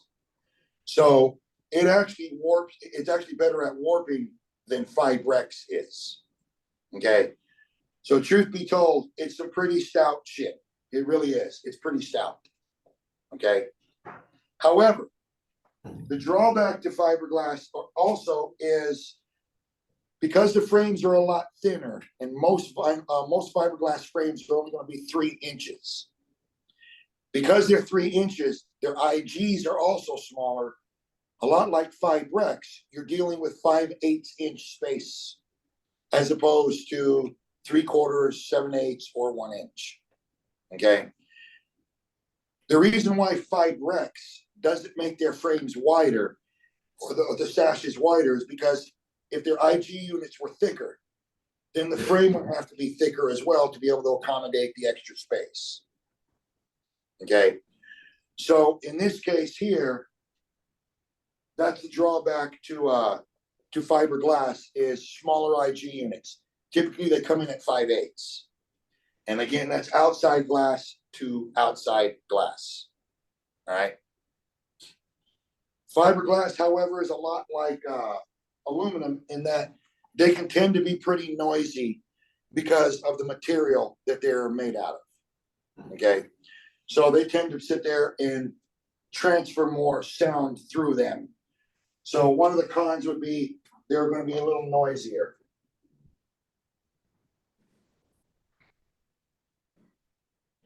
And I don't mean noisy from rattling. I'm talking about noisy when it comes to allowing the sound to come through the frame. All right. So that's why I was saying when we're talking about fiberglass, you got to be a little heads up on that. It's actually some pretty stout shit. So once you're done, because we talked about higher price point, we want to put 3.5 stars on that. Okay, we want to put 3.5 stars on. Any question about fiberglass? Any questions at all? Very good. I got a question. Talk to me. Was that Shadow? What's that? No, right here. Oh, Zorro, sorry about that, bro. So you mentioned Duracast is stronger than fiberglass, is that right? That is correct. What is it as a composite? How is it stronger than fiberglass? So first off, Duracast is a composite and it's a 5-layer material. It's not going to be straight fiberglass the way Milgard and Marvin is. So with Duracast, you have what they call fiberglass, what they call matting. Okay, how do I explain this? Most of us on this phone call, you guys understand how Teflon coated fiberglass works, right? Teflon coated fiberglass screens. Okay, a Teflon coated fiberglass screen is not like aluminum screens where you have aluminum running this way, aluminum running up and down and left and right. So when you pop a hole in it, it runs like a nylon stocking. Okay. With Teflon coated fiberglass screens, it's a true weave. Okay, it's going to be a weave. So even when you stick a pin in it and you pull on it, the hole doesn't get any bigger and it doesn't run. The fiberglass matting that they use is the same exact thing. It's a matting that is woven, therefore it doesn't pull apart. Its strength lies all the way around. So Duracast is a 5-layer deal that has a heat resin to it. It's got a matting, it's got a strength resin, another matting, and then it's got the color on it, which is a powder coat finish. Powder coat is the best form of painting. The best way to describe powder coat, all football helmets are powder coated. These gargantuans beat the shit out of each other, but you don't see the paint chipping off of their helmets all day long, okay? That's because it's a powder coat. So the advertising that Pella does is they advertise to have the strongest frame in the industry, not named metal. They've actually gone to court 3 different times and have won all 3 times because they can't prove that their shit is stronger. If you want to see how strong, some of you have already seen it already, but you can actually go to their website, the Pella's website, and they actually take a Duracast frame and they pick up a quad cab pickup truck with this damn frame. And the damn thing doesn't break. Okay, and it does not break. They pick up a quad cab pickup truck. I think you and I looked at that too, didn't we, Cody, when we were up in Portland? Yeah, we all watched it here when you were here. Yeah, it's pretty impressive, if you will. They also drop a bowling ball on the damn thing that you can also look up, And it doesn't break it, it just dents the damn thing. Okay, so it's pretty stout. The other thing that Pella's pretty stout about is in their 250 series and their 350 series vinyl window. Their fusion weld is advertised to be 52% stronger than anybody else's vinyl fusion weld in the industry. That's also a fact that they've gone to court and won a few times on that. So got to be a little careful on some of the things that we do say, because that stuff is out on YouTube and all that other bull crap that people can see. Okay, so does that answer your question though? Double J, is that good? Yeah, good, thanks. I have one Okay. more question too. Speaking around the maintenance, could you elaborate on what the maintenance looks like for a fiberglass window? Yeah, it's kind of like what Mark was saying earlier, like, you know, like wood. You know, you tend to have to sit there and put like a linseed oil or something like that on it from time to time. Because if not, in fiberglass with your darker colors, it tends to sit there and powder up and fade pretty quick. So you do have to treat it. It does require some maintenance. You do have to treat the exterior of it. It's not like greasing a pan. Yeah. Yeah. That's a good one. As Shanda put it, it's a lot like greasing a pan or, you know, one of those, I don't know, skillet type shit that you're using outside. Cast iron skillets where you have to sit there and treat it. Basically the same thing. You gotta go rub it with oil, you rub the outside of it with oil so it doesn't fade. Yeah, it's like a linseed oil for it. There's a fiberglass oil for that, if you will, a coating for it. So I think Thompson's Water Seal puts one out if I'm not mistaken. Okay. How often should that be done? It depends on where you live. You know, if you lived in a high coastal area near the ocean, probably I would sit there and say at least twice a year because of the sea salt air. A place like Phoenix, Tucson, where it's high heat, you know, probably twice a year, 3 times a year because of how the heat gets. However, a place like Portland, and again, you guys know your area better than I do. If I was guessing out there, once a year, maybe twice at best, but I would say once a year. You know? So if they have like a 2-story house and a bunch of like picture windows, that would be an expense for them. Well, it would, not to mention if they're doing it themselves, then they got to get their narrow asses up on a ladder, you know? So, Oh, white here. All the asses. White. but there's where your drawback is though, you know? Again, when you're looking at these things that come out through Renewal by Andersen, these direct mail pieces you get, a lot of time on these direct mail pieces, some of these, they beat up fiberglass. You can actually read that. For the most part, what they're saying is for the most part true, unless you're talking about Pellas. Okay.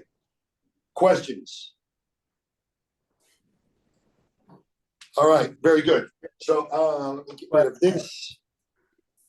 Harry, you were asking a question and then we got off on a tangent and I was gonna actually have you elaborate, but I don't remember what the question was.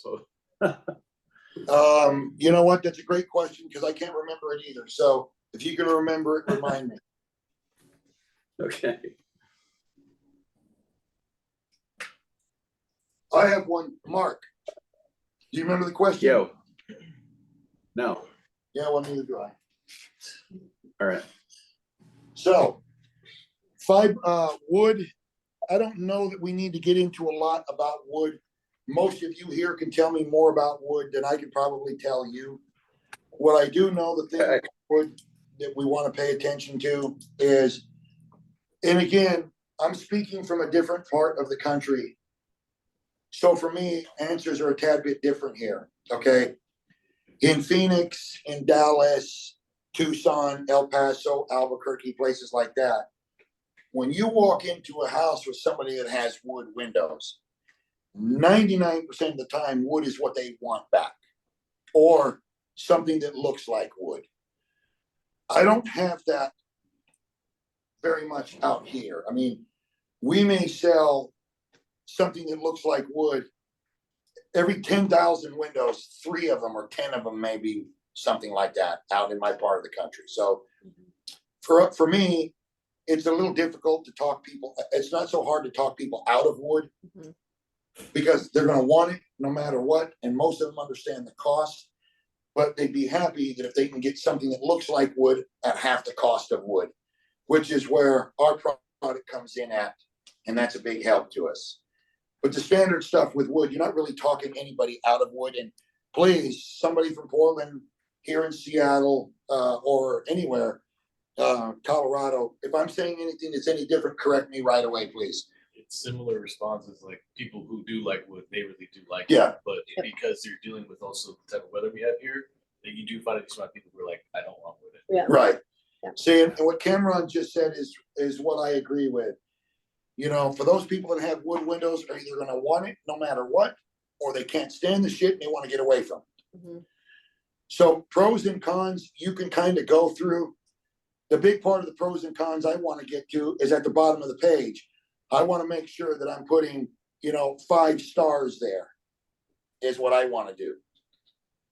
Or I'm sorry, $5 signs. I want to make sure I'm putting $5 signs there. Okay.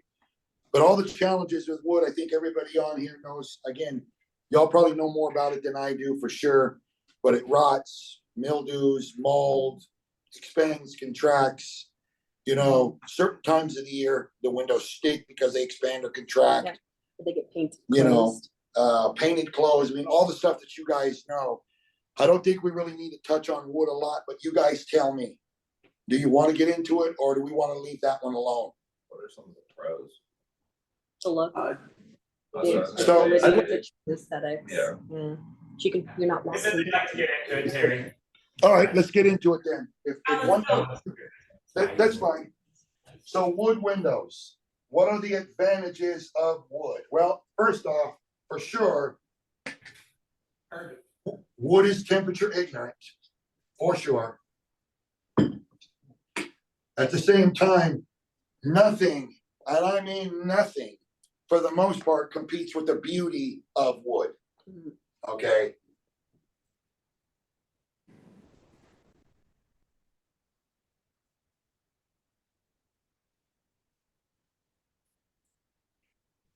They are and can be energy efficient, or depending on how old the window is, they can be very inefficient at the same time too, because of the amount of the expansion and contraction. Okay. What else would anybody here say is an advantage of wood? Paintable. Paintable. 100%. So it's paintable. Therefore, the colors are unlimited. Not to mention, can also be stained. Okay, and again, the colors of stain, unlimited. They're unlimited. Would you say repairable? Yeah, ish. I mean, they are ish. The older windows are a lot tougher to deal with when it comes to replacing. All the new stuff coming out is a lot easier to replace shit. I mean, if you think about it, your old wood windows have cotton ropes and lead counterweights. So if the cotton ropes and the lead counterweights go bad, it's an actual pain in the ass because you've got to open up the wall to be able to get into it and replace the pulleys and everything. Okay, so you could say that, Cody. I mean, 6 1, half dozen of the other, if you will. Would they be high, would that be a con, like high maintenance? Yes, con would be their extremely high maintenance, extreme high maintenance. Okay, so cons, of course. Number one, higher price point.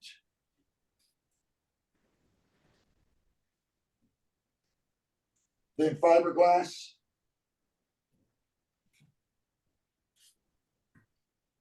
Terry, on the cost versus value report, like for Dallas, for example, the vinyl windows running $1,963, the wood windows only about $500 more per window, whereas the fiberglass here jumps up to $1,300 more a window than a vinyl window, and then the Fibrex being even higher than that. So Well, is the wood just more because of the maintenance associated with it and all the work that you have to do after the fact? Okay, so you're asking a funny question because that depends on what report you're looking at, all right? It just depends on the report you're looking at. Look, depending on the report you're looking at, what somebody will tell you is, or what a particular report will say, is that by adding vinyl windows to your home, it'll raise the value of your home $14,661, whereas wood will raise the value of your home almost 17,000. Okay, one report may say 5% increase the value of your home, others may say 10%, something else may say 3.5%. Just depends on what you're reading, bro. What you're paying for with wood, number one, is the construction of how to put it together.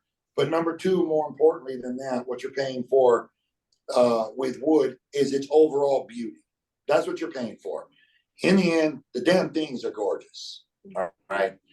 However, here's where the funny part is depending on the part of the country you're in a place, for example, like Phoenix, adding wood windows to your house is not a good thing out here in Phoenix.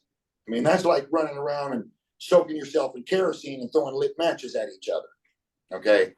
It just does not work out real good at all for wood. So it depends on what you're seeing, Mark. You know, in your case there, it's like anything else. You've got to look in several different places to try to get an average of what everything is looking like. Whatever it is you read is just going to be that. What I'll tell you for sure, though, just based on working in Dallas and knowing what's out there and what I used to sell, wood is just more expensive no matter where you go. And it's more expensive by a lot.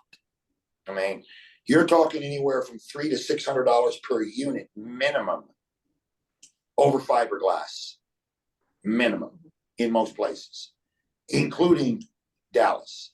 I know when we were selling the Architect series out there, I could price up in Duracast for about $2,100.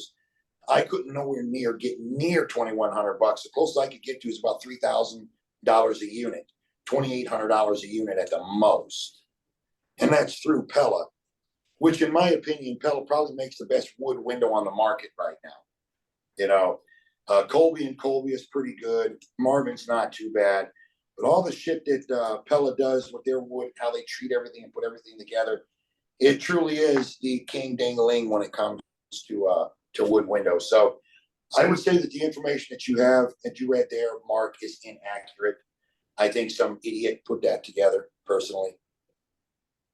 Cost versus value, so that's pretty. Yeah, well, cost versus value is a funny thing. So this is why, you know, what we'll be taught as we go through this, I'm not a big cost versus value person. I think cost versus value is a lot of bullshit. It's a tremendous amount of opinion also. And everybody has a different opinion, okay?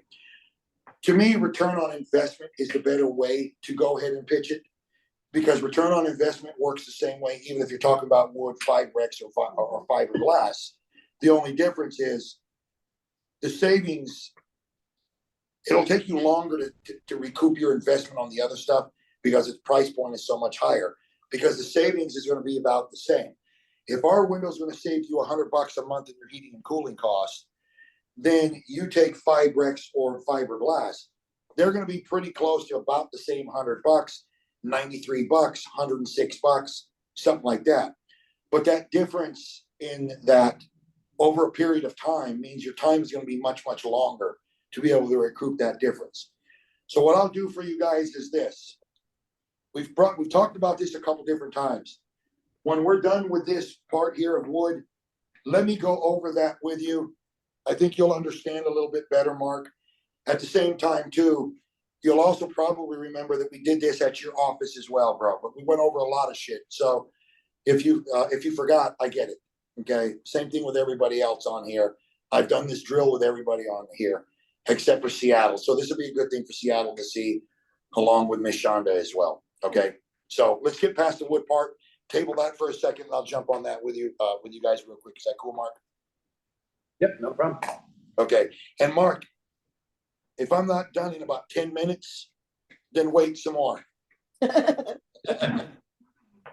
So we'll hump this up. Okay. So cons, higher price point than fiberglass.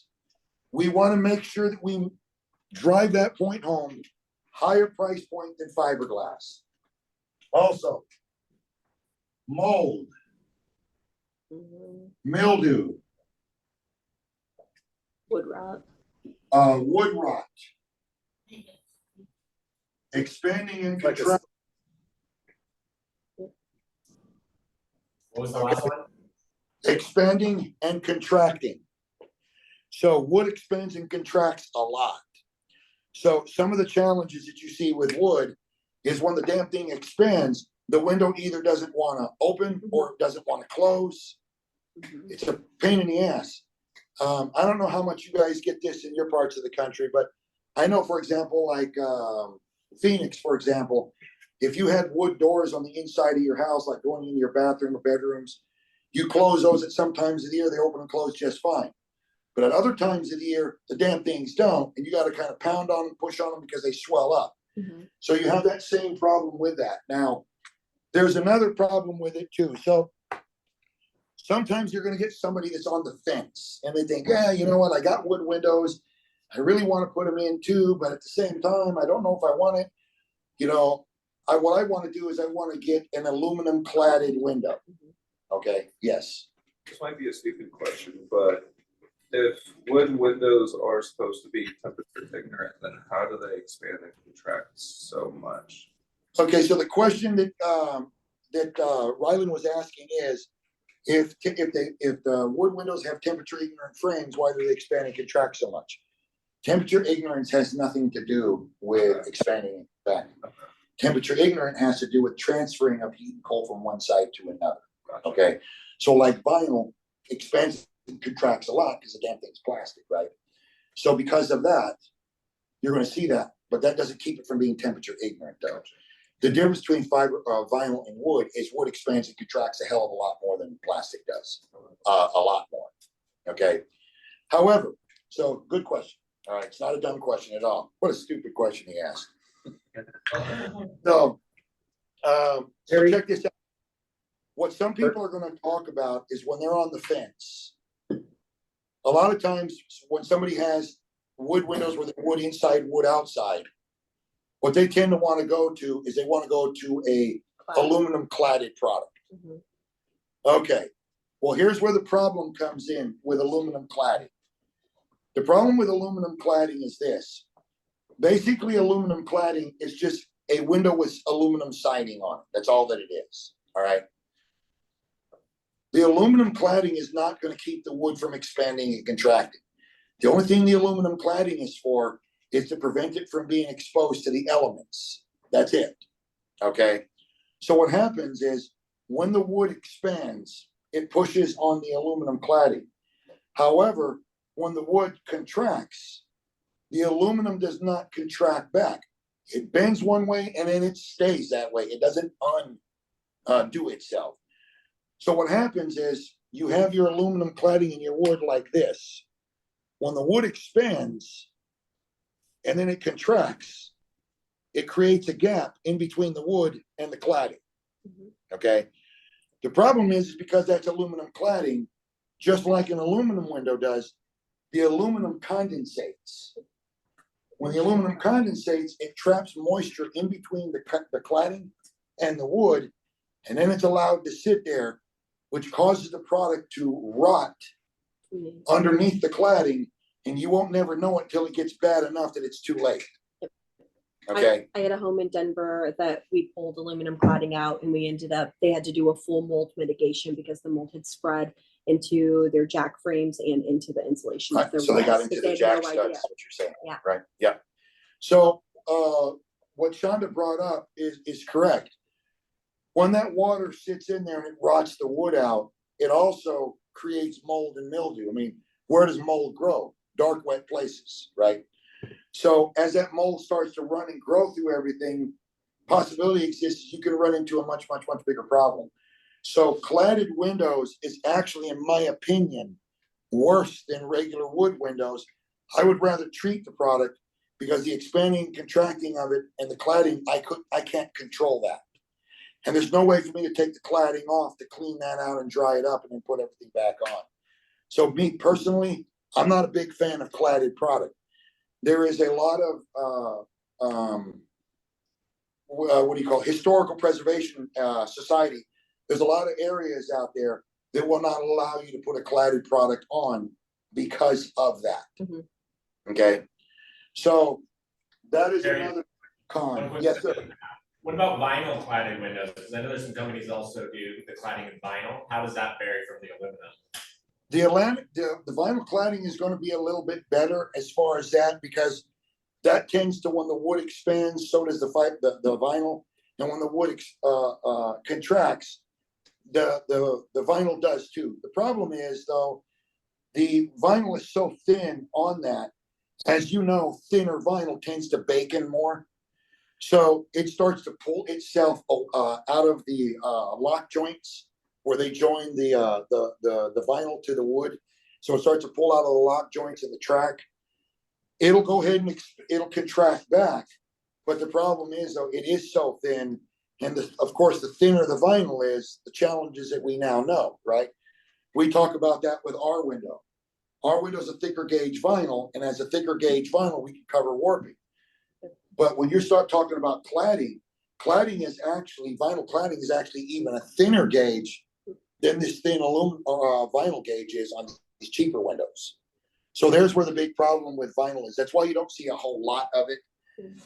You tend to see vinyl cladded product more up north, but out in the desert Southwest, for the most part, shit, man, you'll never see that because one summer will clean that up quick. Makes sense. Okay. One more question too, just about the wood, just since Sure. we're on kind of tangent. There's also different types of wood cores that you can use, like pine or, mahogany. I know that, because we have a couple quotes from Pella, one of them for like a pine window, one of them for mahogany. How does that different type, does that affect the expansion, contraction, maintenance, anything like that? It not so much. I mean, it does a little bit. Of course, pine is going to be the cheapest one. Is pine. Pine's not going to be as hard a wood, for example, as oak is going to be. So the expansion and contraction rate is going to be a little bit worse, or is going to be a little worse on pine. The big difference with maple, and the reason why a lot of fuckers don't like to use that one there, is because it's a horrible product to try to stain. You're not going to match anything up. So that was one of those things. Renewal by Andersen has a veneer, a true wood veneer, whether it be pine, oak, or maple. Maple is one of the ones, unless somebody wanted to keep it that natural look and not paint or not stain it. Maple is something that we didn't want to sell at all with stain. Same way with Pella. Pella doesn't want to sit there and sell maple with stain, because once you put stain on maple and you've got different windows, the damn things look so different because of the way maple runs. But the expansion and contraction rate is going to be a little bit less on your harder wood than your softer one. So pine is where people tend to go because of the cost. So you get in a higher expansion and contraction rate with that. Cool, thank you. Does that answer your question, bro? Yeah, absolutely. Okay, cool. Any other questions about wood that we want to get into? So Wasn't there a big lawsuit in the industry around 2017 and having to do with cladding and rotting of wood behind the cladding? there is. So most wood window companies that have cladding has been sued at one time or another, to include Pella. Marvin has for sure. I know Colby and Colby did as well. And again, it has to do with everything that we've talked about before already. Okay. This cladding is put up, and in theory, we sit there and we tell people, look, you're never going to have to worry about your wood window ever again, blah, blah, blah, blah, blah. The problem is, though, is nature wins, right? You're not going to be able to sit there and keep the wood from expanding and contracting. So once it expands, it creates space, it condensates, it traps water, shit goes south in a hurry. Okay. So that's what that lawsuit was about. But every company that's ever sold a wood window that's cladded has been sued and lost, just so you know. Okay. Just in more humid environments, when you have a climate controlled interior of a home, it's going to generally be drier in the percentage of moisture in the air versus the outside. So to the question, I think it was Shadow maybe that asked that earlier, but you have the competing interests of the contraction on the inside and the expansion on the outside, and that's part of that movement. Wood is just like a sponge; it'll just soak up whatever moisture. So when you get a break in that cladding, or there's even a splinter of a fracture of stain or paint on the outside, that's all it takes, and then that moisture just gets in there and just starts destroying the product from behind to finish. Indeed, it does. At the same time too, it's also different for a place like Dallas as well. Places where you run a lot of refrigerated air as opposed to evaporative cooling. The opposite happens too, is with refrigerated air, it draws moisture out of the air. And because it draws moisture out of the air, your wood products such as wood windows and shit like that tend to dry out much faster in those environments, refrigerated air.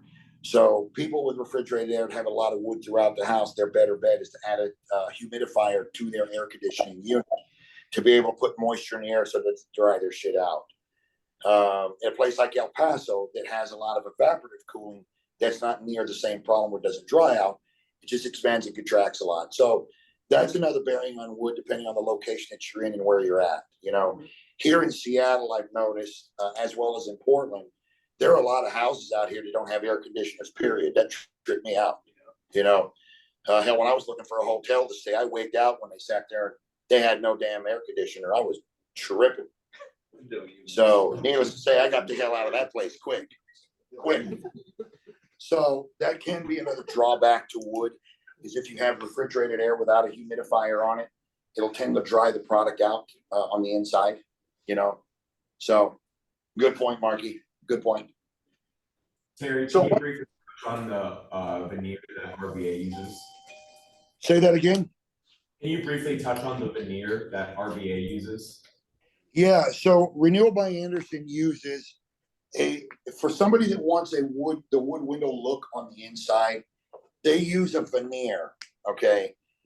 That veneer is true blue wood that is cut really, really, really thin. It's cut so thin that as the machine shaves the wood, it automatically rolls up all on its own. That's how thin it is. And then what they do is they store this shit in a room. You know, like when you go and buy vegetables and stuff at a grocery store, how the water comes on from time to time for a quick second. So in this place, that's what they have.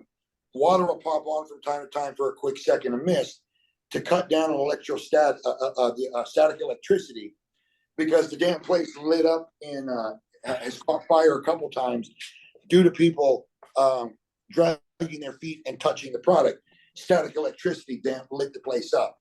So when you walk in there, believe it or not, you have to wear certain soles on your shoes, and they water it down real quick with a mist of water so the damn thing don't catch fire. So that's just a little tidbit in case you want to know that. So the challenge with that wood, though, it is an actual veneer that is put onto the Fibrex material itself.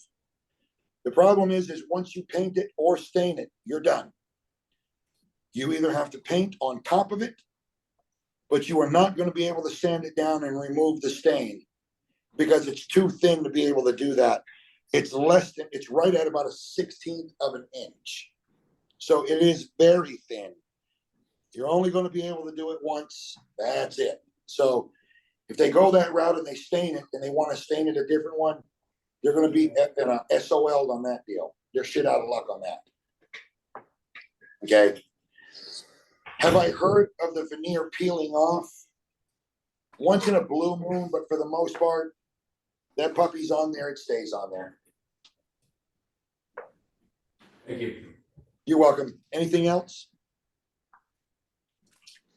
Okay, very cool. So what we want to make sure that we do, though, is at the bottom of our page,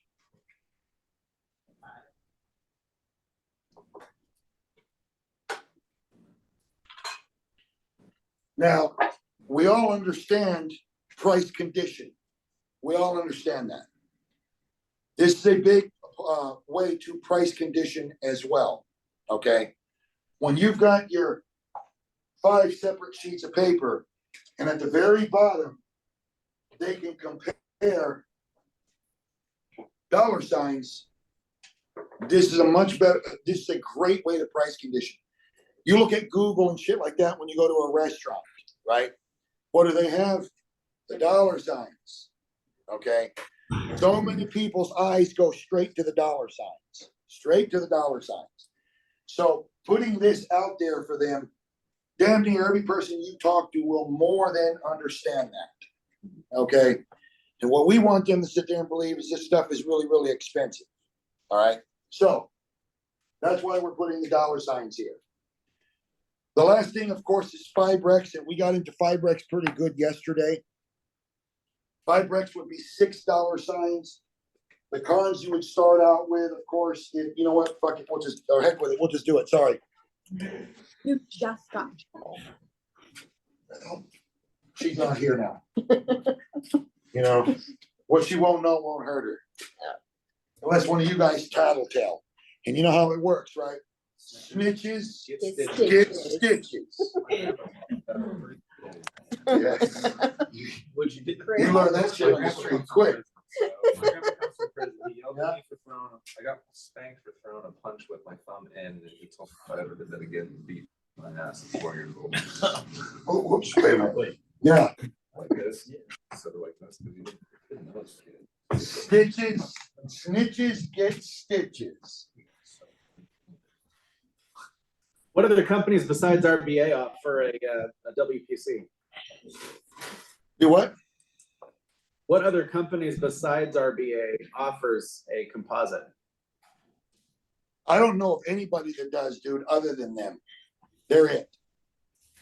A wood composite product, they're it. The only two composite products that I know of, period, is Renewal by Anderson and Pella. And that's it.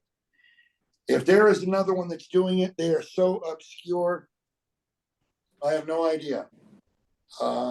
Even Consumer Reports, when it comes to composite product, they only rank two people and that's it. And that's Renewal by Anderson and Pella. That's it. So, Fibrex. Pros.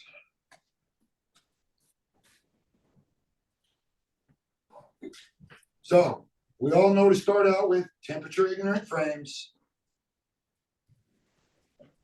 What else is an advantage to Fibrex?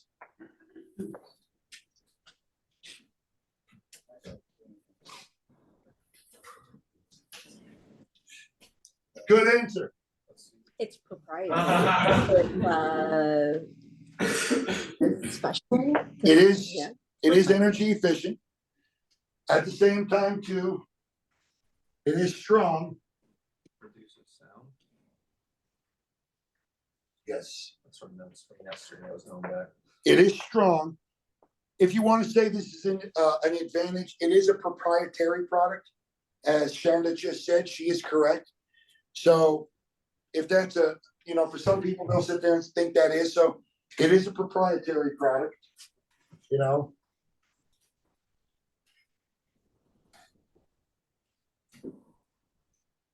At the same time too, it does reduce sound real well.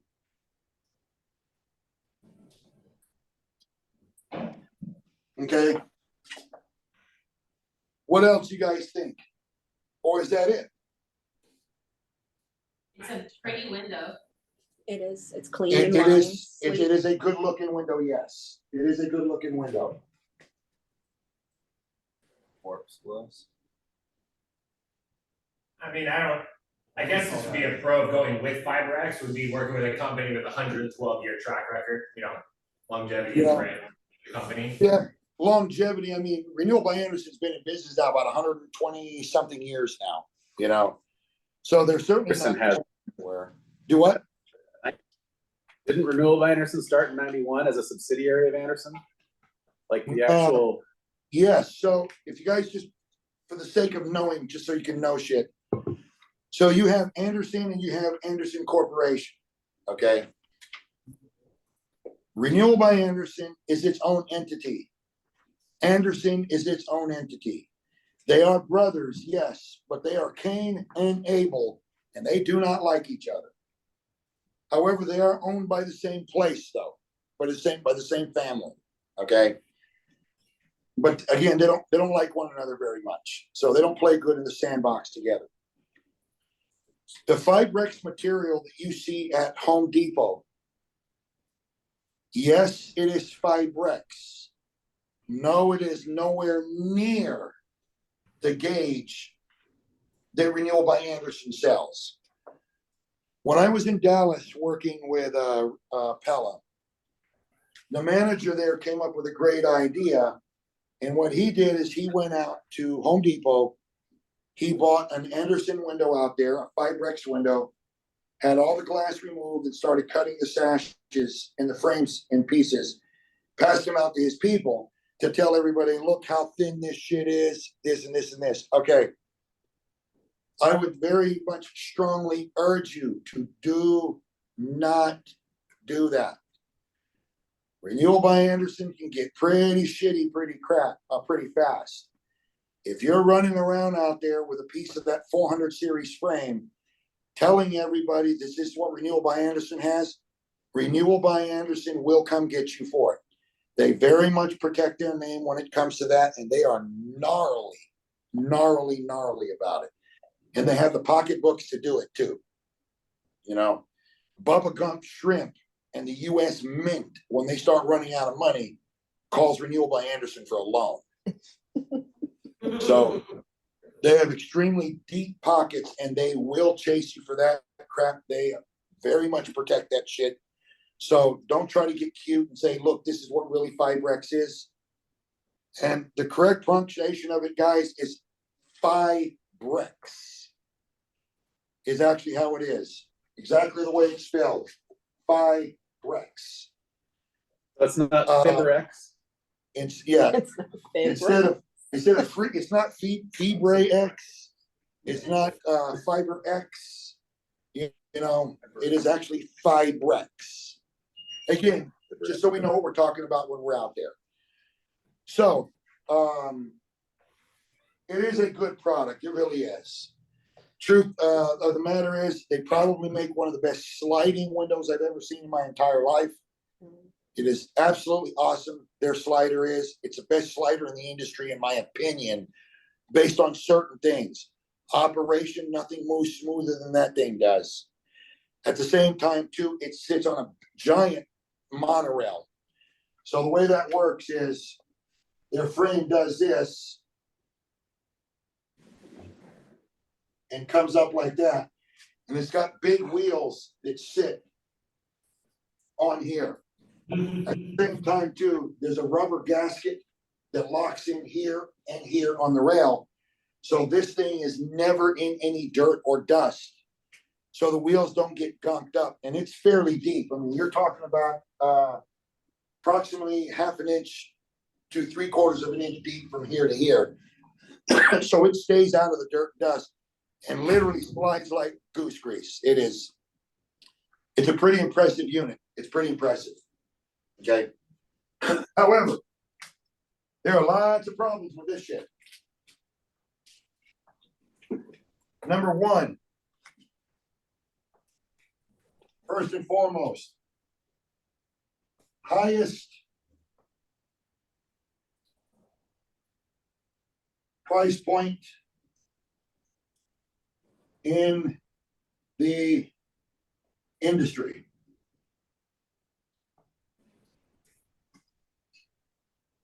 Renewal by Anderson believes that somebody should be the most expensive, so they have chosen to be that with a tremendous amount of zeal and effort. Make no mistake about that. Somebody has to be the most expensive, and they believe that they should be. They're very proud of their stuff, Patron. Very proud. So, highest price point in the industry. Okay. Mechanically fastened frames.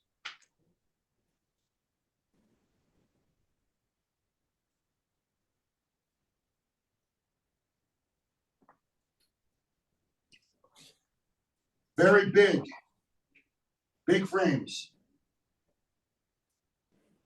As you all have seen. You'll want to elaborate on the big frames, the challenges with the big frames, inside mounted blinds, things like that. Chances are not going to go up unless the house is made out of brick. Okay. However, in some parts of the country, even though brick houses, Renewal by Anderson still installs drywall to drywall in a lot of those locations. Absolutely stupid, but they do it. Of course, the great thing about living in this country is your God-given right to be stupid if you choose to do so. So another thing that they've chosen to sit there and do. So if you look at Renewal by Anderson out in Colorado, on the brick houses out there, the Essler Group has chosen to install drywall to drywall there, and they flat trim the outside so the frame is even bigger looking on the outside than in most of you guys' other locations, especially Dallas, where they do a brick to brick install and push in from the outside, which is actually a better way to go. So another drawback is drywall to drywall install.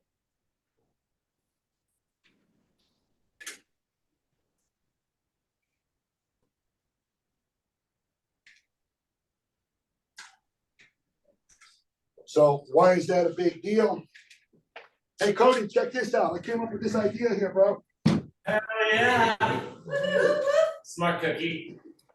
See, once you become about this tall and a vice president, you'll think of this too.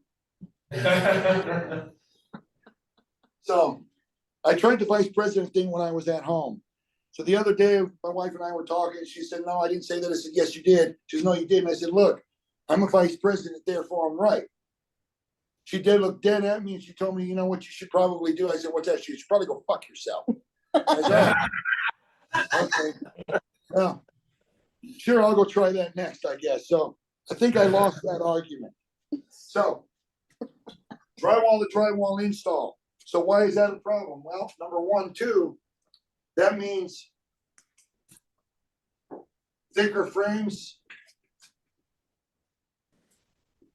Less glass space. Which means less glass.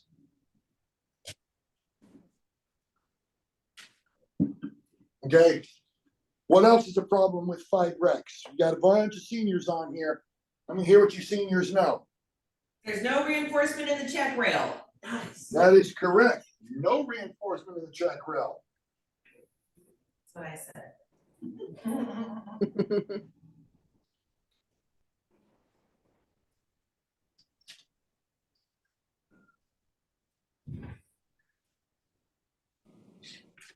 What else?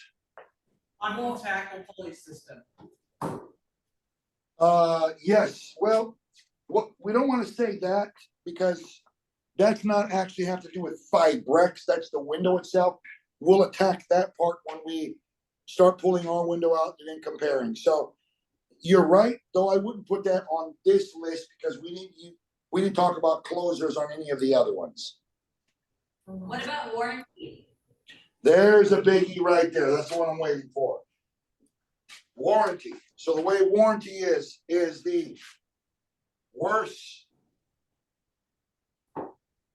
warranty in the industry. What in the industry, worth warranty? When it comes to your major window brands, it is the absolute worst warranty in the industry. That is a fact. Okay. What else, if anything? Hey Terry, what's the main reason why Fibrex has such a bad warranty relative to just like a standard binder or any other product? Okay, so that's actually a real good question. So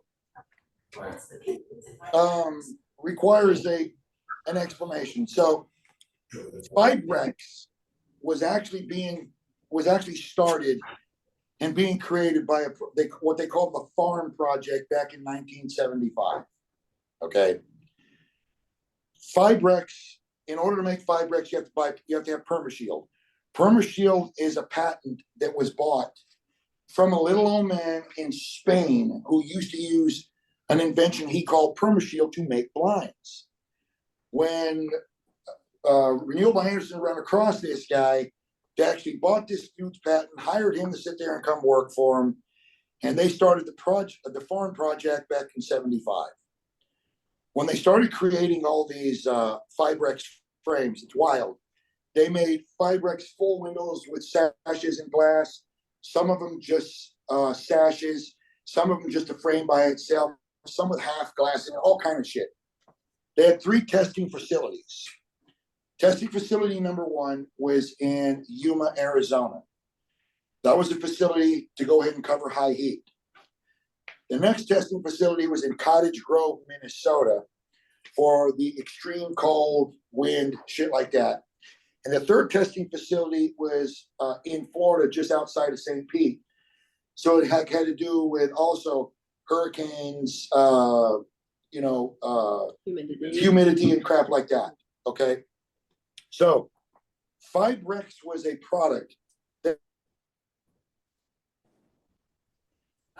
of frames and things like that out there in the environment, all behind a big giant fence with Constantine wire and all this other crap.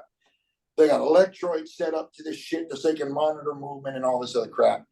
And they tested the product for 20 years. And in almost 20 years, in 1991, Fibrex was released to the world, okay? By 1993, 94, they weren't getting the results that they were expecting to get. So that's when they reached out and they started buying up what everybody at that point in time believed to be the best window company, the best sales reps on the planet. That was Pacesetter. And he started sucking up all these old Pacesetter boys and paying boatloads of dough to get them to come over and help them redo their program, how to pitch, what to do, and all that crap. So they started pulling Fibrex away from all the contractors and all this other bullshit. All right. Once they started doing that in 95, at the same time too, get on YouTube and you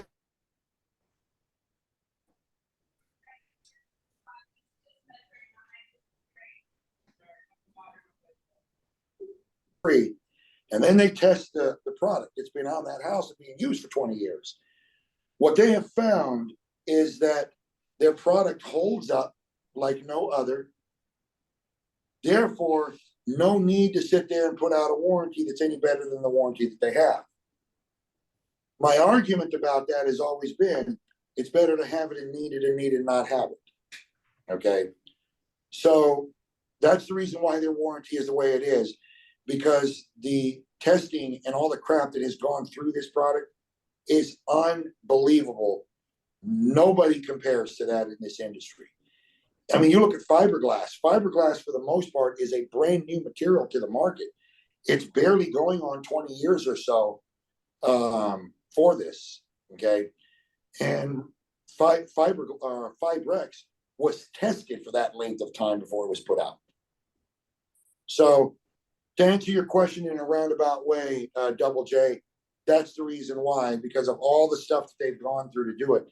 And to this day, they are still pulling windows out from 20 years ago throughout the US and putting new windows in for free so they can continue to test their product. So that's pretty stout. That's pretty stout. Thanks. Which is also why you pay the big money that you do, because of all the stuff that they're doing to make sure that the product will hold up. So truth be told, the failure rate on that versus wood, vinyl, or anything like that is actually better than even it is on fiberglass, to be honest with you. So does that answer your question, buddy? Yep. Okay, very good. What else do you want to add to this list? If there's a time to pile on RBA, this would be it, baby.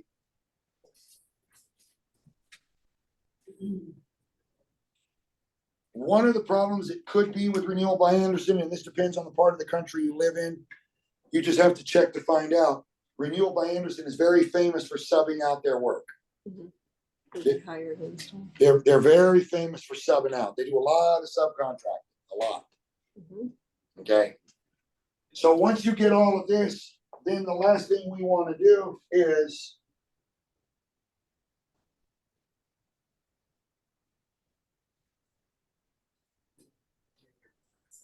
we want to put $6 signs up there. Maybe on the con list, you could put inferior glass package, maybe? No, I wouldn't go with the inferior glass package there. We're going to talk about the glass package when we start talking about glass packs. Again, we didn't talk glass packs with the other frames, so we don't want to single them out that way here. That's fair, that makes sense, thank you. Yep, you got it. So, any questions about this? Okay, so now that we got there,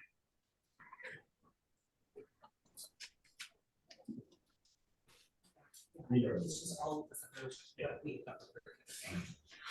That puts us back into our little outline here. So we did our pros versus cons. Now it's time to go ahead and ask the first question after all of this. So you have basically like this.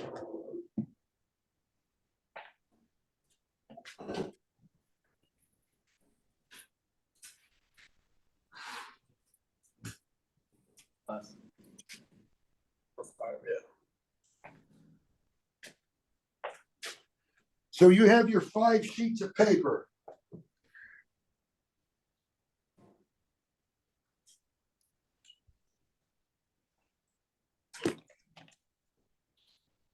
You've got that out in front of everybody. Terry, I have just one quick question. Earlier when you were here in Portland, you know, everyone was like, oh, I don't want to waste a lot of paper, and people in Portland are pretty green. Do you think it's okay to just get like 5 pieces of paper, laminate them, and have a little like dry erase so that you can write it in real time each time and then just erase it for the next appointment? If that's what you have to do because the tree huggers out there be tripping, we don't want to trip anybody out. I get it. You know? Or the other thing you could do is just carve the shit on their dining room table also. I'll just write it on their arms, you know? You know? So you've got these 5 sheets of paper. You got your little dollar sign. There's 1 here. You got 2 here. And then on the other side, you got your 2.5. Then we're gonna go to fiberglass, and you notice we go from 2.5 to 4, right? Mm-hmm.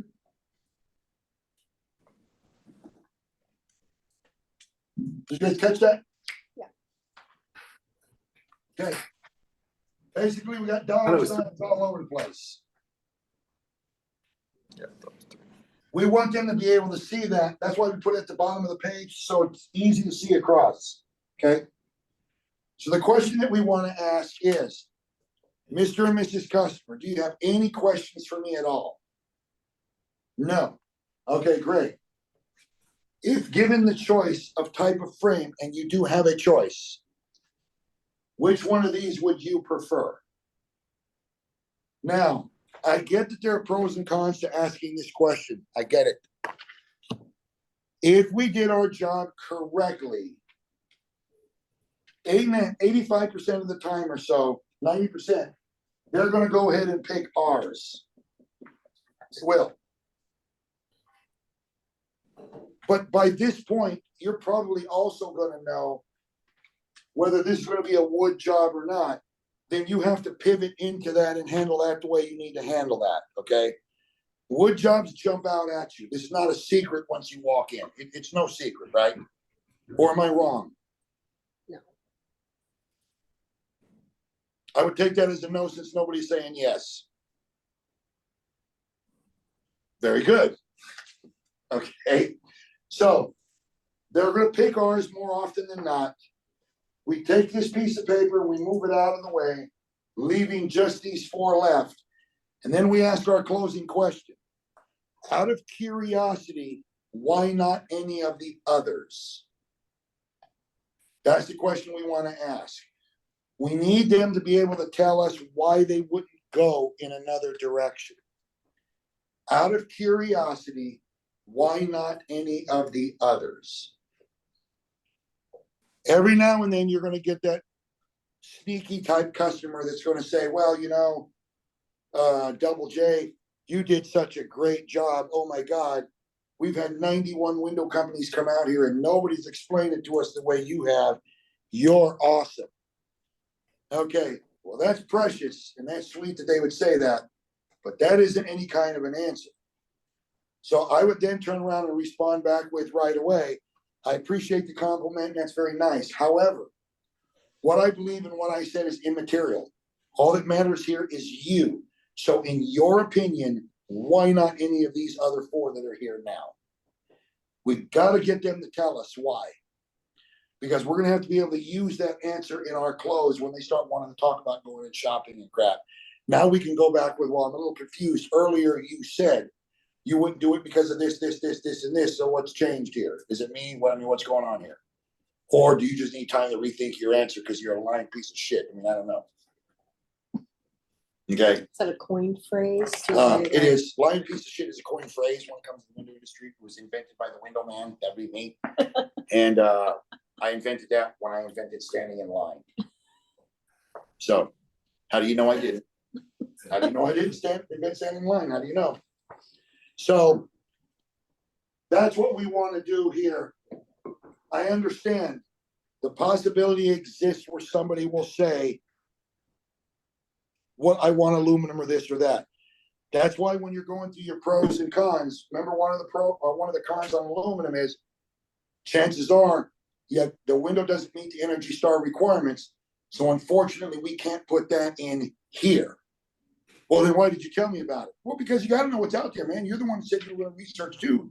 And that's what's out here. So when it's out there, you'd be researching that anyway. You know, I'm here to help. That's who I am. I'm the helper guy.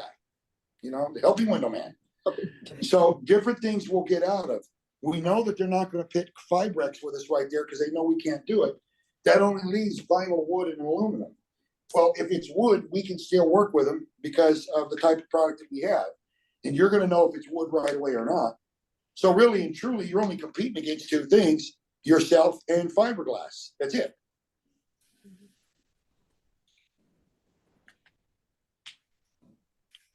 Very cool. Any questions about this at all? Thoughts, concerns? Spit it out, spit it out, spit it out. Let's hear it. What other things might you hear there? Do what? Are they pretty much always gonna say, yeah, or? What do you mean, yeah? I don't understand the question, Miss Michelle, I'm sorry. Sorry, yeah, no, I think you kind of answered it already. I was just wondering about like what all the possible things that you've heard back in this section. about the You know, section. typically when you ask somebody if given the choice, what type of frame would you choose to put in? Number one, the biggest answer you usually get right away is, well, I don't know, that depends on price. Okay, that's usually what you'll hear. Well, I don't know, that depends on the price. So the response would be, okay, depends on price. Well, let's get the price out of the way for a second then. All things being equal, which way would you go now? You know, well, everything, it still depends on the price. Good.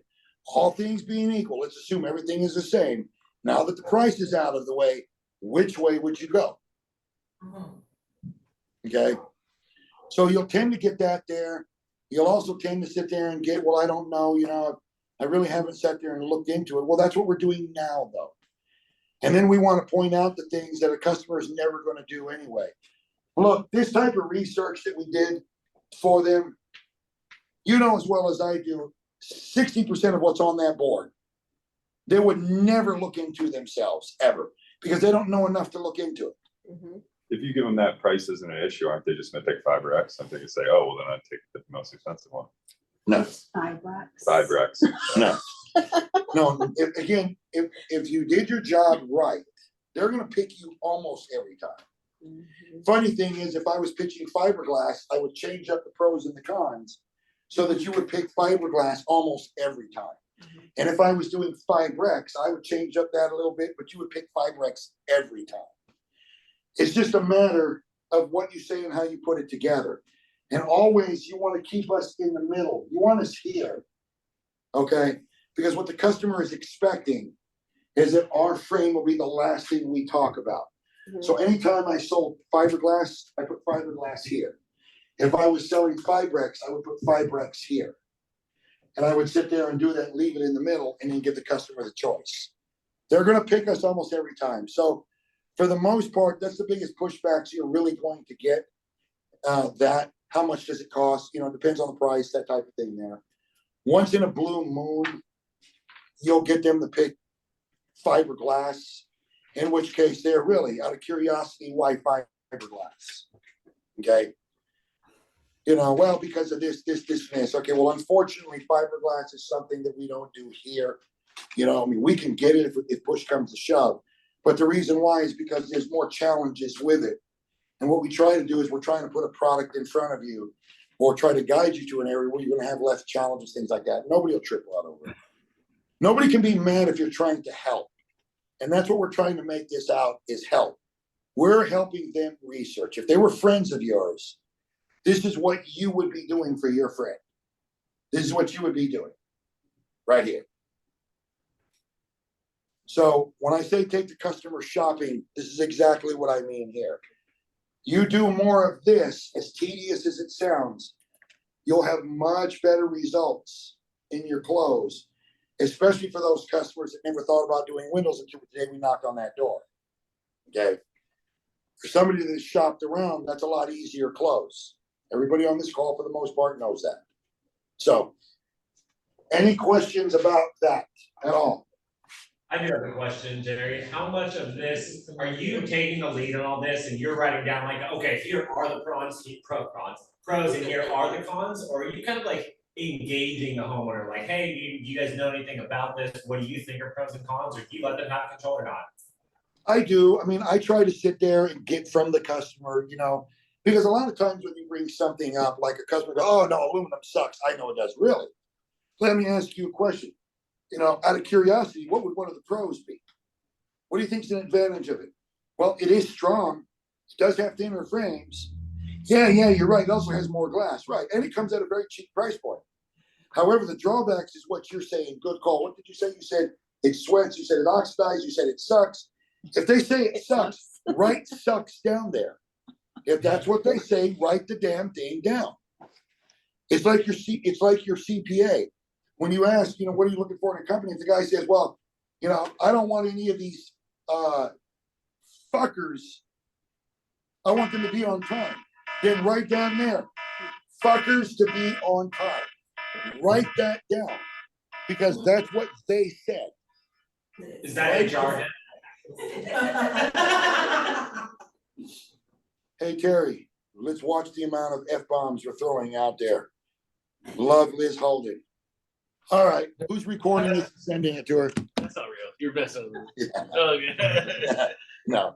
So if that's their answers, then put it down. That's okay. You know, you're talking about aluminum windows. Oh yeah, aluminum windows suck. I mean, they're just shitty.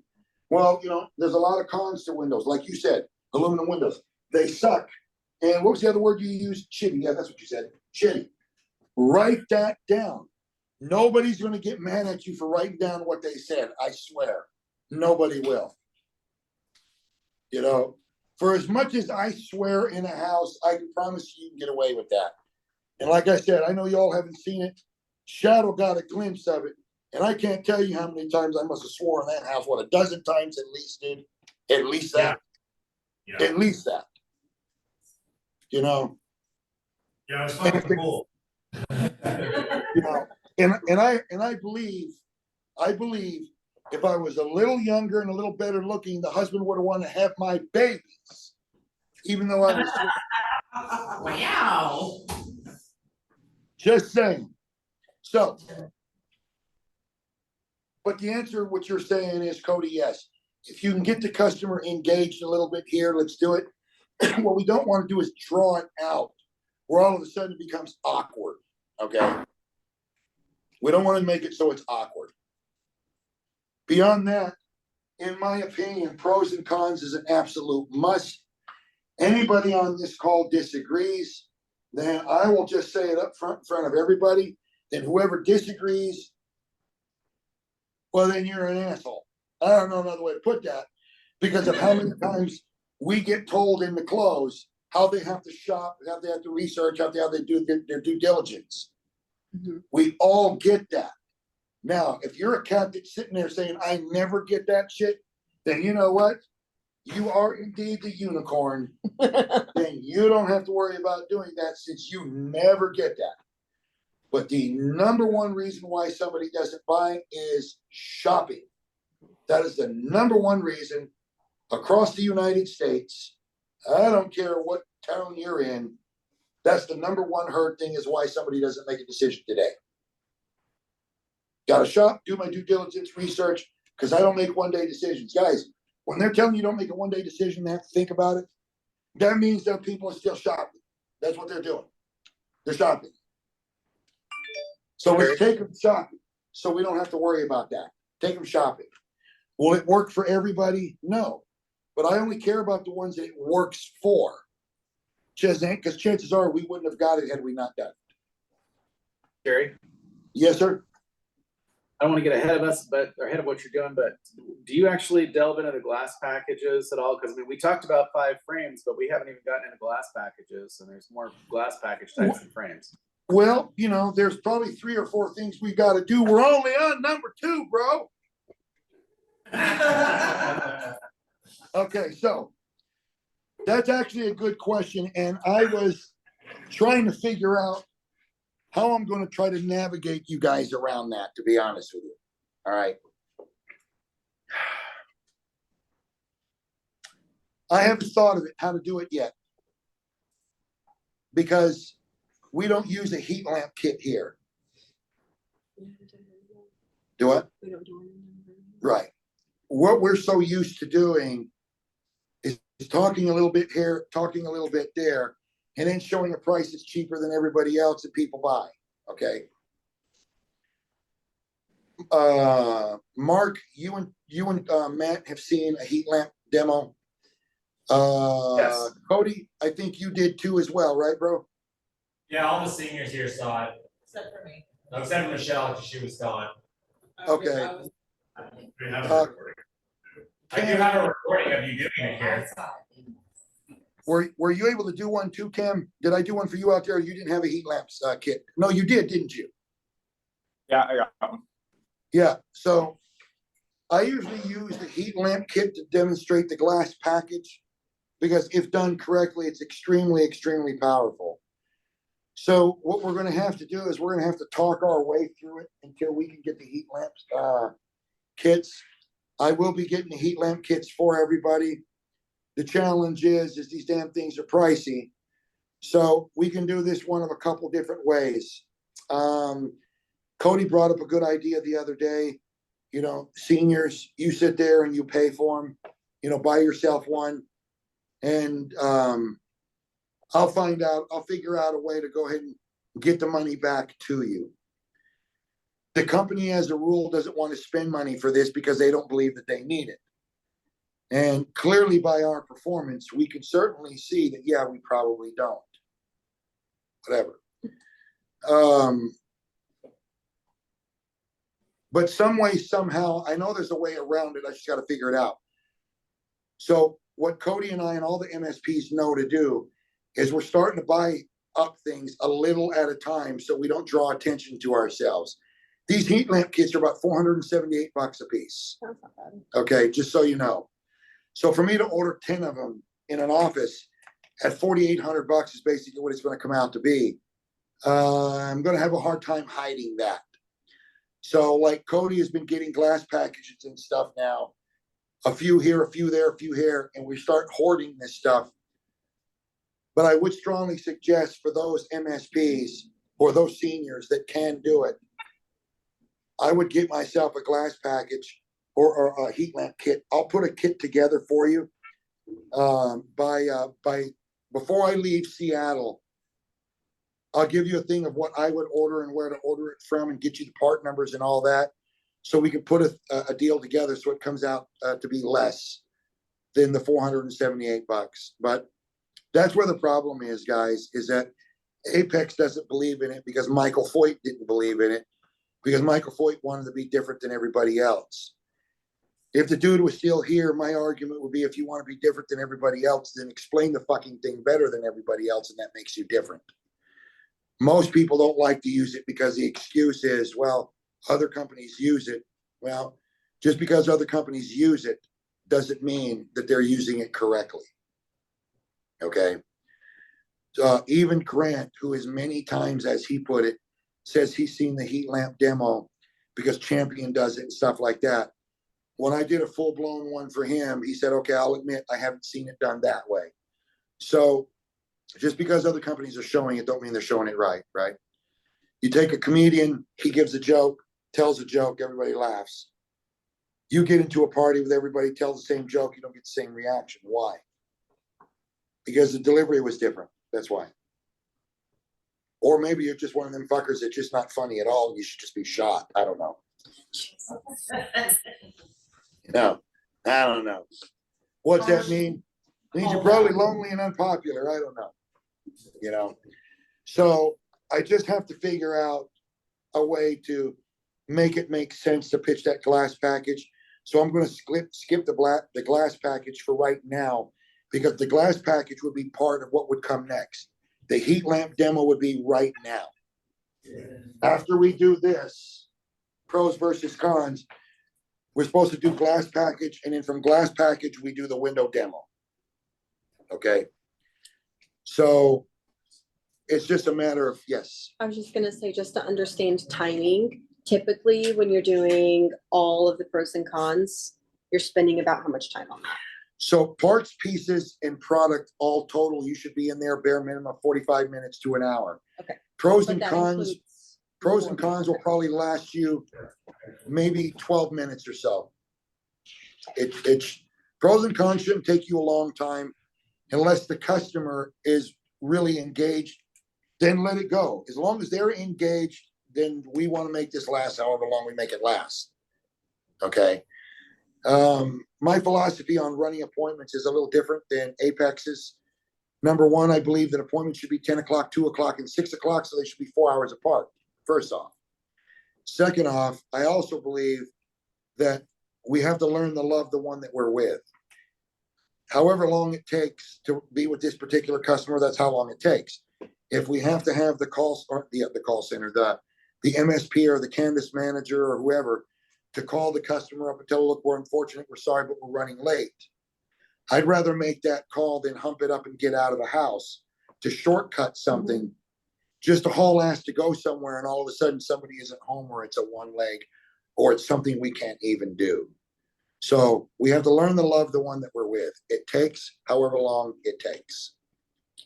Because that appointment is all that matters, because we have a waiting audience and a listening audience. But you have no idea what's going to happen at the next appointment at all. No matter what some of you guys Zillows. Okay? So, that's, love the one you're with. Okay? But appointment wise, we have to be a little bit better. We need to train our JSPs if we can, or our JSPs, 10 o'clock, 2 o'clock, and 6 o'clock. Those are more or less the appointment times we want to be running, 10, 2, and 6.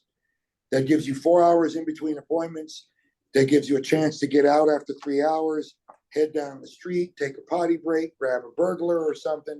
Burglar? And then head on over to, a hamburglar, and then head on over to your next appointment. So you're not, you're not running around like a one-armed man in a wallpaper hanging contest, So that's what I would sit there and say. I could have said a one-legged man in an ass kicking contest. I could have said that. So a blind dude looking for acorns in a park, I could have said that too. So anyway, let's do this, guys. Let's take us about 10 minutes, please. I've got 10:14. Let's get back at this at 10:24. We'll be, our time is almost done anyway. We're up until about 11 o'clock. Cody, this'll, and the other MSPs, I know you won't forget Cody because you reminded me. So Cam and Marky Mark, make sure you're on that call at 1:30. Or I think it's that, whatever. 1 o'clock Cody time. Yeah, I'll see you 30 time. Yeah, whichever one it is. It's an immigration call. Immigration. 2 o'clock. We get all the immigrants in. It's the immigration call. So we got to be on the immigration call. Someone's great whenever you do that, and then you're like, he was around at 50 I assume that. Tweedly dee. I'm as happy as can be. Jiminy Cricket, Jiminy Pop. Oh, that's an old song, bro. Way old. Oh my god, you look like you're on Sopranos right now. Like you're putting the gloves on, the gloves on. Well, EJ just I told him I got to try and knock for a while because like he said I'm having script. I'm ready to go alone with the current script I have. So I mean, study the script a little bit, but at least give yourself 1 or 2 hours to hit the door. It's going to help you to actually get out there, even if you're not fully confident. It's going to help you. So Okay. But they have conversations to Right. just start getting the words out. Yeah. So I always tell them like your first 100 conversations, just Yeah. consider those a wash. Yep. You just You know, gotta, if you get some sense out of it, you know, awesome. But don't worry about it because it's mostly just about building confidence through experience. So okay. that's what I would suggest. I guess we need to put wood.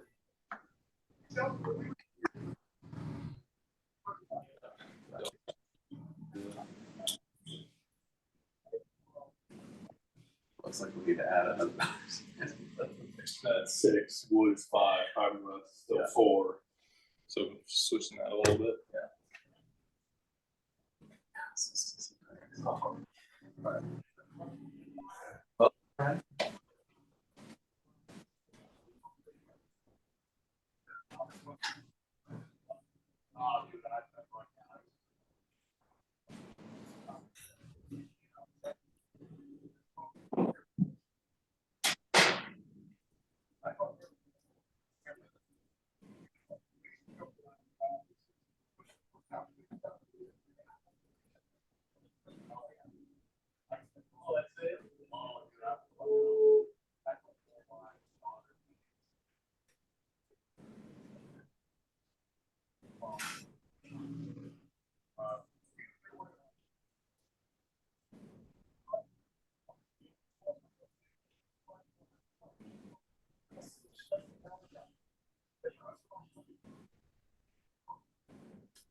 Oh.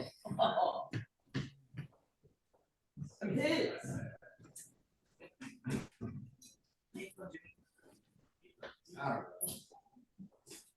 Weird. Yeah, it's feeling weird. Yeah, did you take any medicine or anything? Just, I mean, not really. Cause that'll make you feel like more weird. You know, pop one of these things. Pretty sweet. It's got, it's got aspirin. It's got- That's what my dog. So Vital is? Yeah. Sick.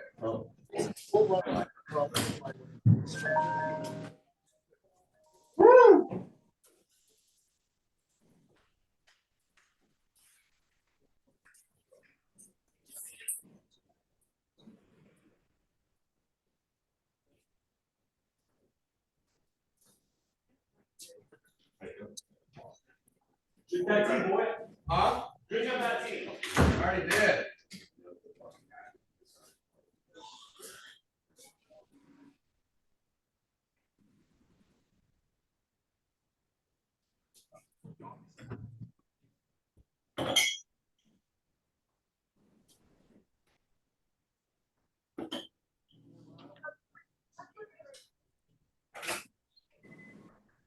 Yes, break. Yeah. If you guys are done, I was gonna say we're lucky. Nah, we're almost done. I think we're gonna wrap up here. I'm born and raised here, also not used to it. You think.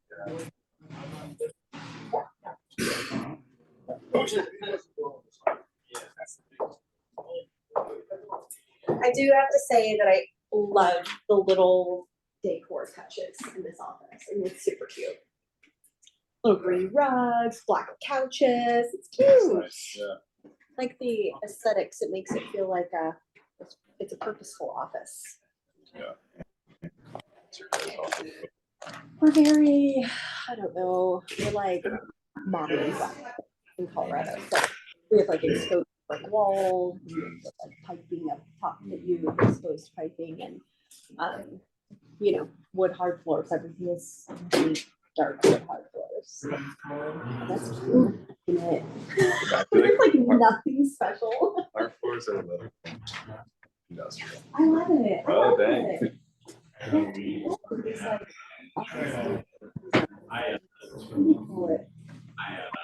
Starting to eat a lot better. something. I mean, you had to admit that it was like exposed like that. I love that set. It's great. Yeah. But then I wasn't eating it. So, right. Talking to you when you're done. Thanks some coffee. It's fucking cold. That's why so I'm doing cold. this. I'm freezing. Yeah. I'm freezing. You know, with a better diet than that, like I can get 5 hours of sleep and I feel more rested when I wake up. I forgot to cancel my I think part of it is just because I had. meat delivery. Oh. I'm gonna have like a quarter cow sitting on my porch for 3 Hell days. yeah. for the kids and kids. Hopefully it's cold out there. My boys are 19. Yeah.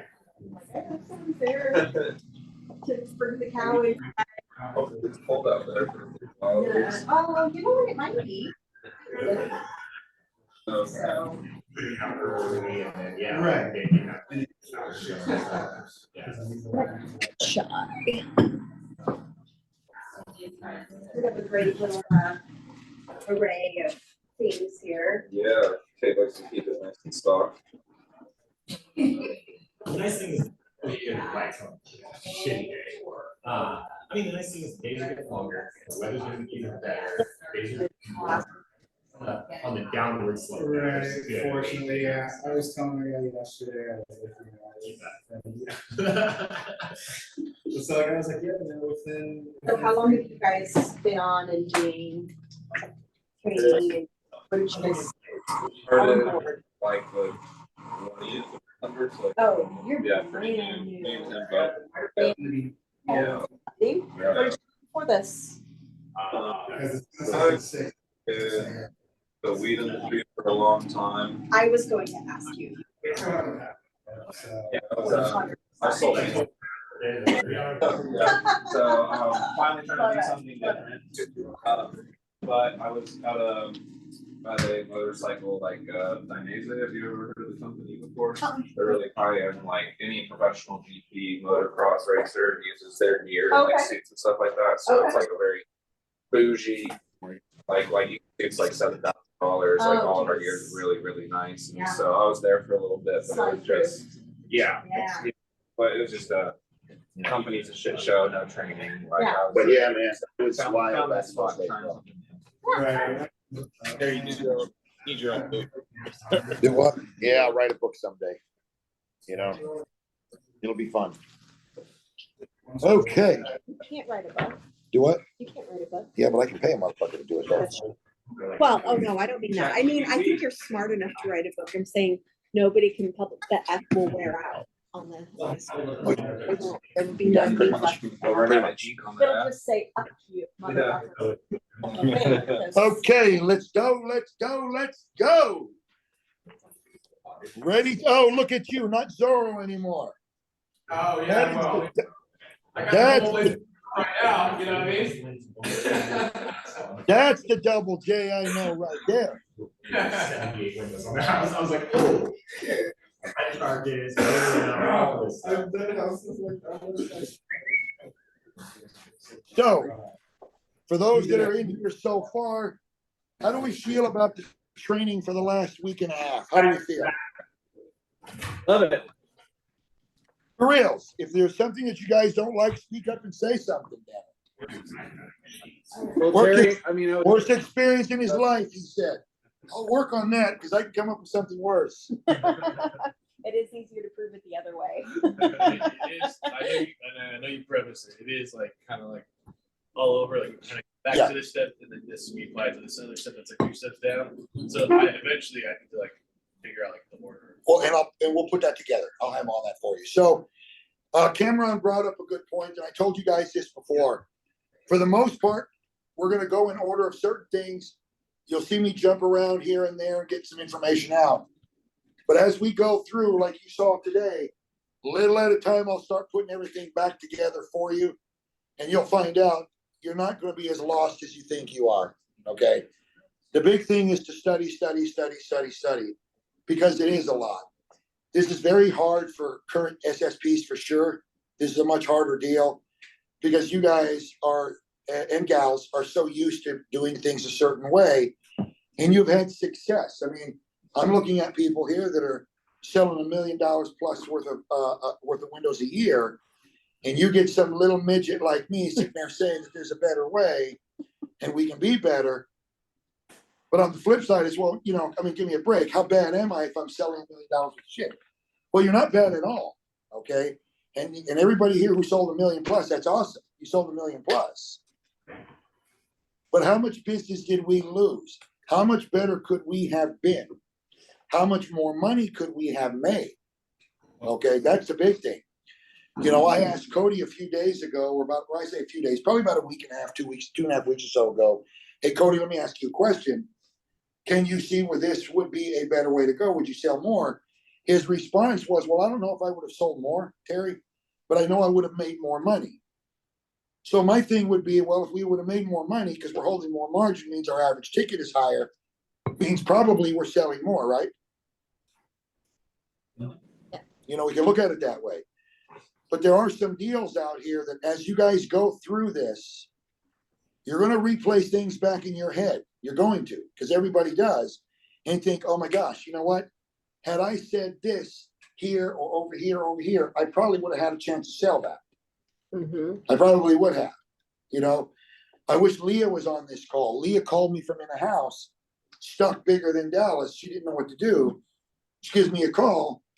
I said, look, what's going on? She's where we start talking. I said, oh, Mia, that's easy. Do this, like we talked about here. She turned right back around and did that and then sold the deal for $14,000. So I do firmly believe that this is a better way to go than what Apex is doing. Not that Apex is wrong in what they're doing. It's just there is a better way. Apex isn't wrong. There's just a better way. That's all. Coming from I'm the new person and I've missed the beginning of the training, but what I'm really enjoying about this is that it's a great blend of being the friendly salesperson, but also the expert salesperson. It's a great blend. Right. You know, the traditional Apex way teaches us to be Chest that- pounders. yeah, exactly. Yeah. So this is more informative, and which is how I would be if I was selling to my good friends. I'd want them to know everything that I know. So I like it. It's great. Well, again, one of Apex's big sayings that I am very much in love with, you know, the realization of energy efficiency through education. Okay. It is unfortunate, but every Apex pitch that I've seen so far, and maybe I've just had bad luck and I've been riding along with the wrong person. Maybe that's what it is. I don't know. But I have yet to see that realization of energy efficiency through education. What I've seen everywhere that I've been so far is the constant, we're better, we're great, we're cheaper, look at how expensive they are, look at how bad Pella's warranty is, but we're cheaper, and they're so expensive. Well, that is an education, I'll give you that. But it is not a full education. So again, Apex is a company that has sold millions and millions of dollars for the last 25 years. Clearly, nobody on accident runs across millions of dollars every year, okay? So obviously, the things that we do that Apex does work. Obviously, it does. However, there is a better way. And if you guys will stop and just think about this for a second, some of you, and this is no slight on anybody if I don't name anybody's name. I only know what I've seen on certain stuff. So somebody like Shadow, I can say for sure. Somebody like Kate, like Leah, Ari, Cam, okay, Mark out there in Dallas. Your guys' margins are much higher now than they used to be. Okay. They are higher now than they used to be. Some of you guys as high as 10, 12, 13, and 14% higher. That's a big number to be that much higher. So what we're also noticing is the close is not falling. So Shadow, I'll ask you, your margins are much higher than they used to be, but is it affecting your close in what you're doing? No. I'm sorry? It feels just the same. Like it hasn't impacted anything, any reception from any of the homeowners or anything. Okay. Cam, out there, when you and I were out there back then, you sold what, 11 deals in a 12-day period, something like that. You were using your free spray, doing all the stuff that you were doing that was different. Your margins are a lot higher, but it didn't appear to affect your close, correct? No. No. Well, no. I appreciate it, Cam, for always making sure that you don't continue to talk so much that I can't get a word in edgewise. So I appreciate that. Same thing with Mark. When we were in Cincinnati and Cleveland and the summit back in June, July area, David, on our way back, wanted Mark and I to start talking a little bit more. So we moved at that time, way back then, Mark's margin to 36%. Try not to say, do not go below 36%. And sure enough, he's a lot, he's at 36% or more, but the close didn't affect it, So we can ask for more money. And the reason why we get more money is because we are going to sit there and use that Apex deal of the realization of energy efficiency through education. And the only way to sit there and educate is to be the expert. We are the experts. We are going to go in there and be experts. It doesn't matter what other companies do. In order for us to separate ourselves from everybody else, we have to be different than everybody else. I will agree with Michael Foyt on that part of it, is to separate yourself from everybody else by being different than everybody else. Okay. And we can be different by doing these things because most companies are not doing it.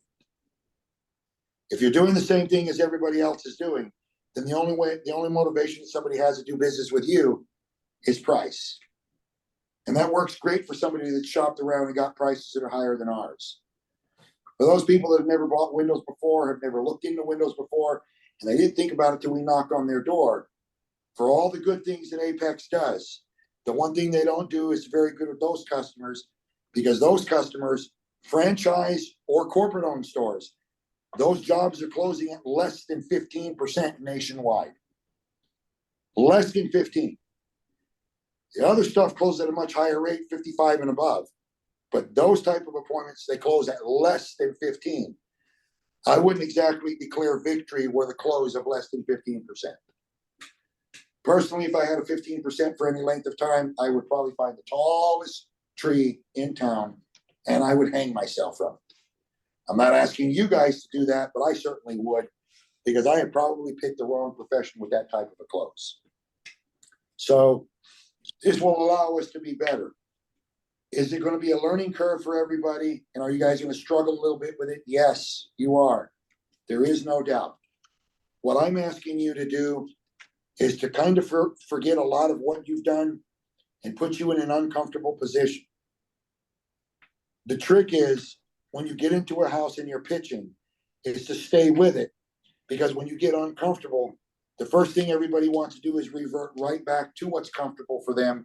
And what's comfortable for them is good if these are people that shop, but it's not gonna do us a bit of good on the other kind of customer.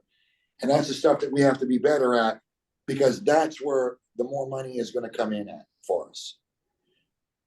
As time goes on, we're gonna take away promotional pricing, tip pricing, and suite pricing. As far as I'm concerned, everything is promotional pricing. Get that Apex bullshit out of your head when it comes to that. That part of the Kool-Aid, I don't want that taste in anybody's mouth anymore. Because a customer has no idea what promotional pricing is. So to sit there and give, well, I've got to be here because that's promotion. Says who? Says who? They have no idea. And if an OA or Heather or somebody up calls you up and says, we're going to charge you back because this should have been promo and not tip and all this other horse shit that they do, I promise you, it'll only happen one time only. Because the ass chewing that somebody's going to take that I'm going to lash out, they will not want part two to that ass whipping. So I've heard that conversation once in Seattle, and the margins that Seattle is at, no longer is anybody saying anything that, 43%, 53%, 47%, and we're still filling out promotional pricing for that. Okay. If a customer agrees to a price and they do not cancel, then in their mind, they received one hell of a price because they're getting one hell of a product delivered by one hell of a senior. Okay. There is nothing wrong with asking for more money. We are in a for-profit organization. That's what we are. We are a for-profit organization. There are certain things we all want, and we want Apex to pay for it. And the only way we're going to be able to talk Apex to paying for shit is to hold margin so we can say, look, we have the money. Don't be an asshole here. Help out. Okay. I can make that argument. I can do that. I can close that. But to close it, we actually have to do the things we have to do to make sure that we get it. And these are the steps to do that. So before I let everybody go, Mark, I didn't want you to sit there and think I forgot about you. So we tabled a question that you asked, and or a discussion which was cost versus value versus return on investment. I'm assuming you remember that conversation, right? Huh? I'm just kidding. What? Yes, I do. Matt, if you can do me a favor, sir, with your right hand, reach out, grab a glazed donut, and scrape it on his glasses. Okay. So.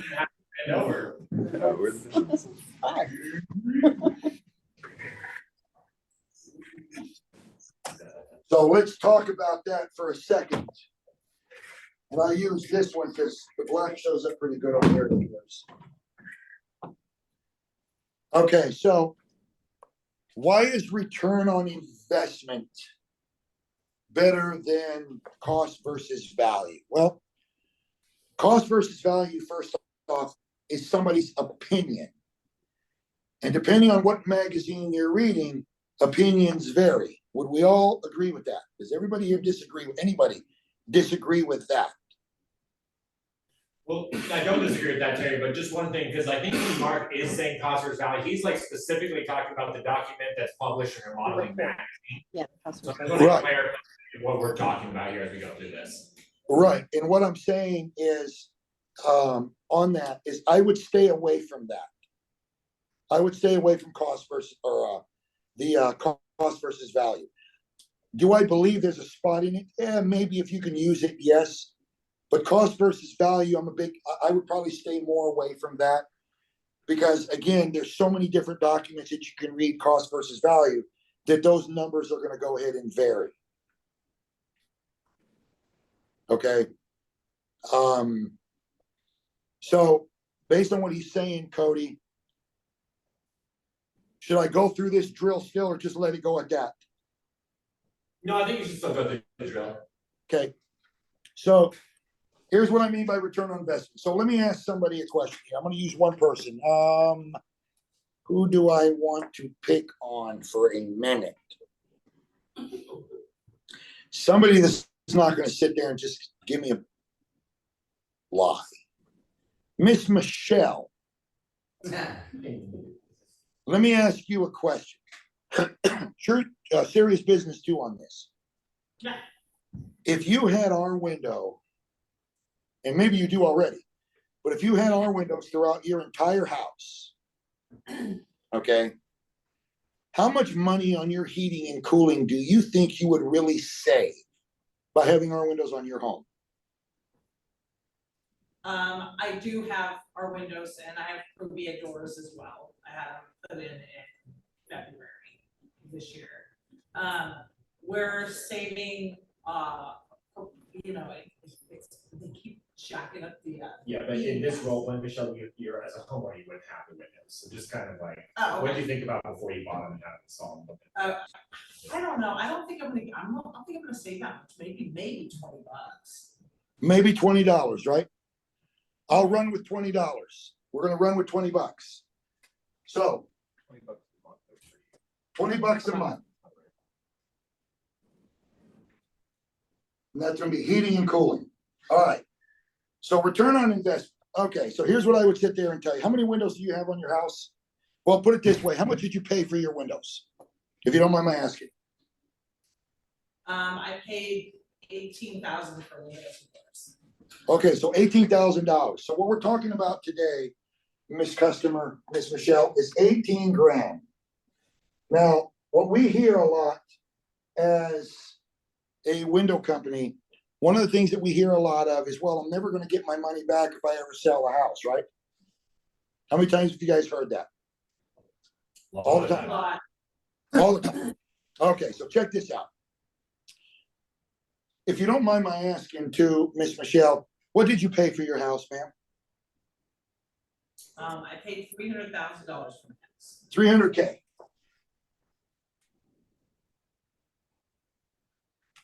All right, so Miss Michelle, what you're saying to me is you're never gonna get your money back if you ever sell this house, right? Right. Okay. You paid $300,000 for your house.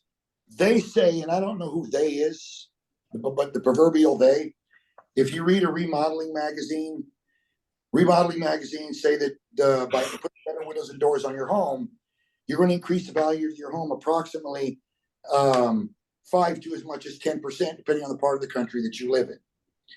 Let's just take that lower number, 5%, and then let's reduce that down to the ridiculous and all the way down to 3%. Let's just assume it's only going to increase the value of your home by 3%. Okay, 3% of $300,000 is $9,000.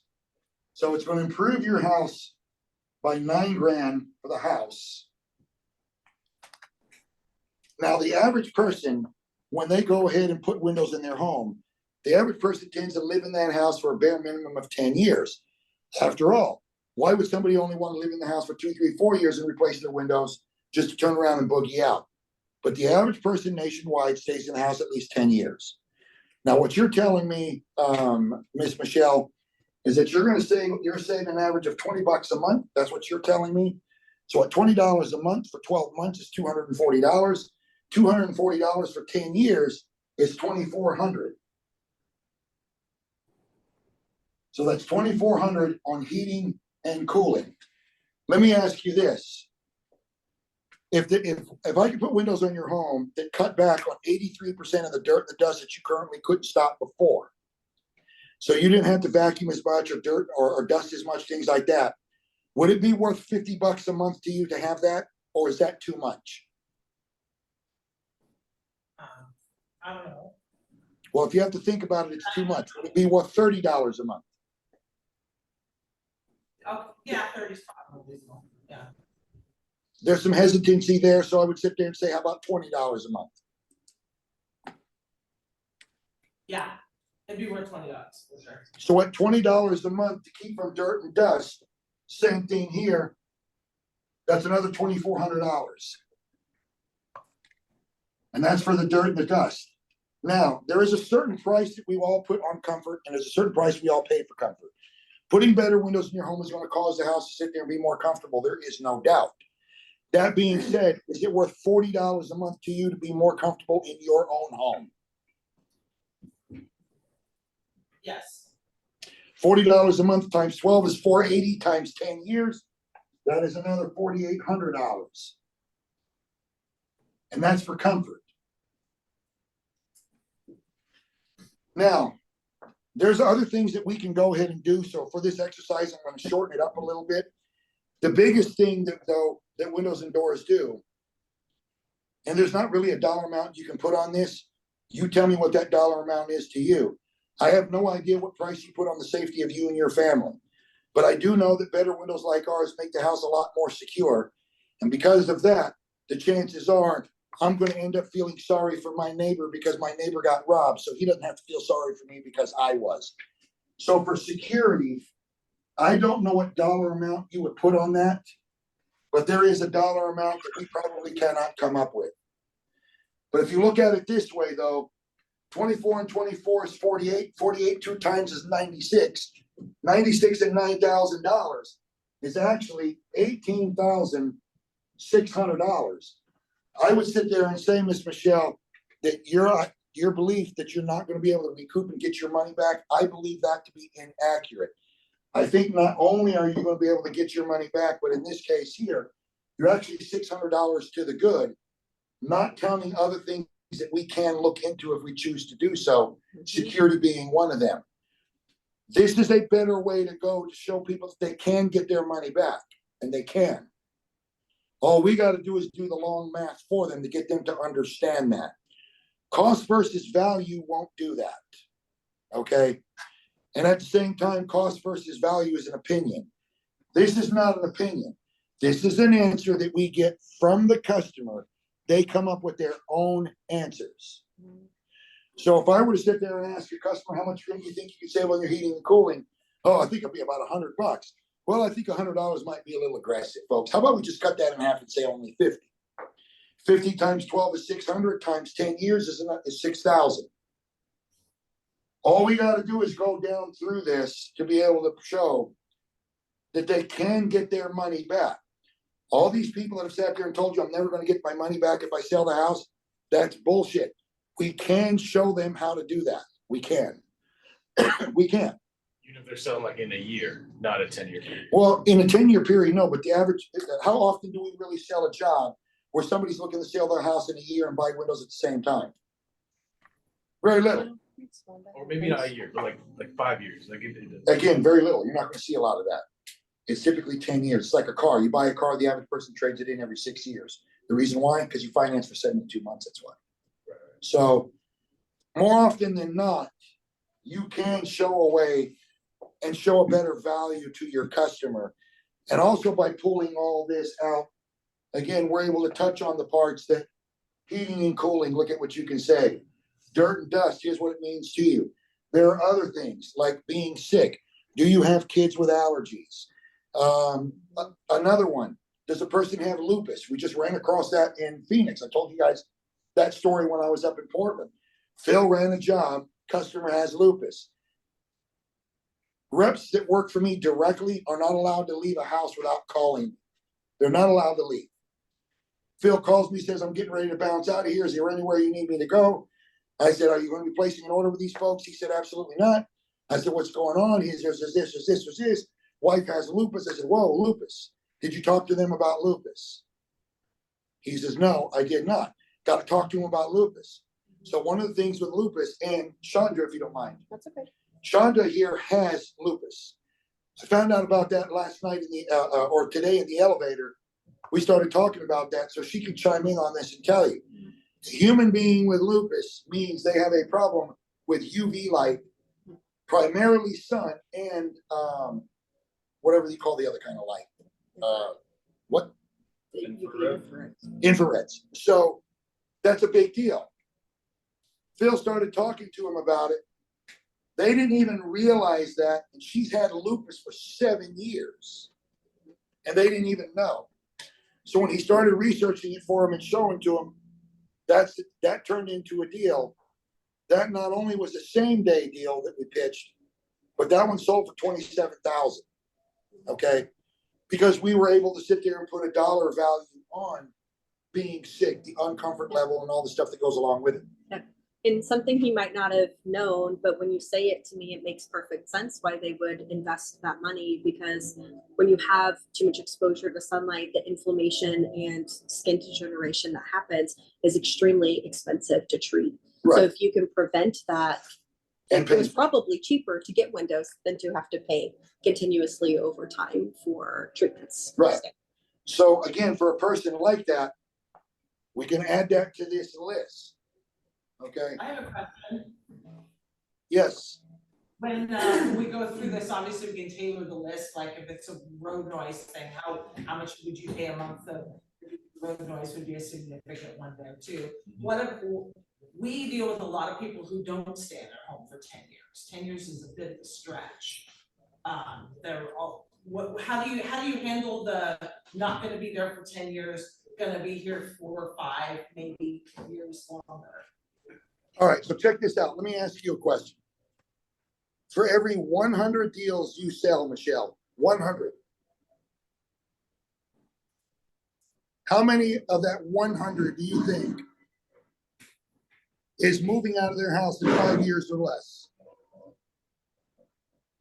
At least 10% of them talk about it, or maybe it is just 10%. I wonder if it's a mask. So the reason, Terry, the reason that this is gonna be a higher percentage, and for most of the people you talk to that have been at Apex for a while than some of the other companies, is because of the fact that we're basically giving away a really high-end window. So from the cost versus value or ROI standpoint, like I've sold windows to people who listed the house like a week after they got installed, literally numerous times, and that's all because of how cheap we were.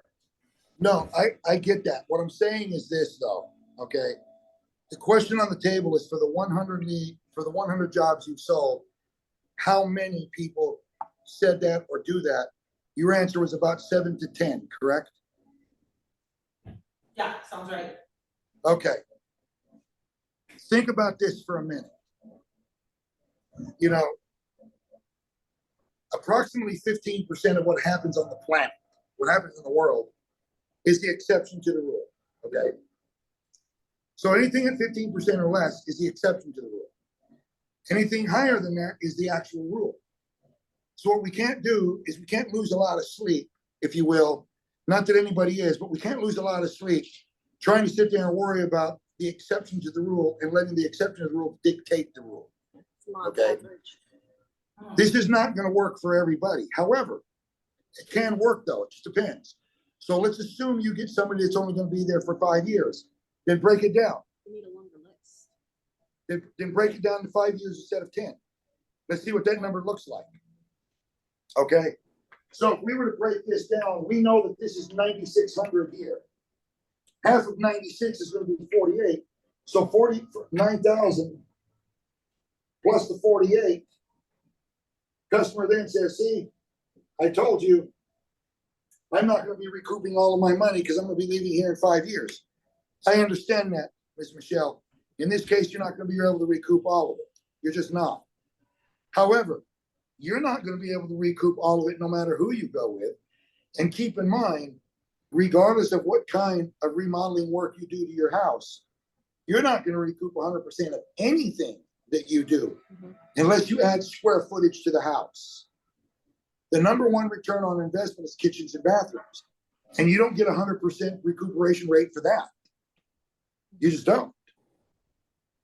So we find out from there, somebody's getting ready to bounce out. Then let's break it down and squeeze it down in their deal. For all we know, they're on a $30,000 job.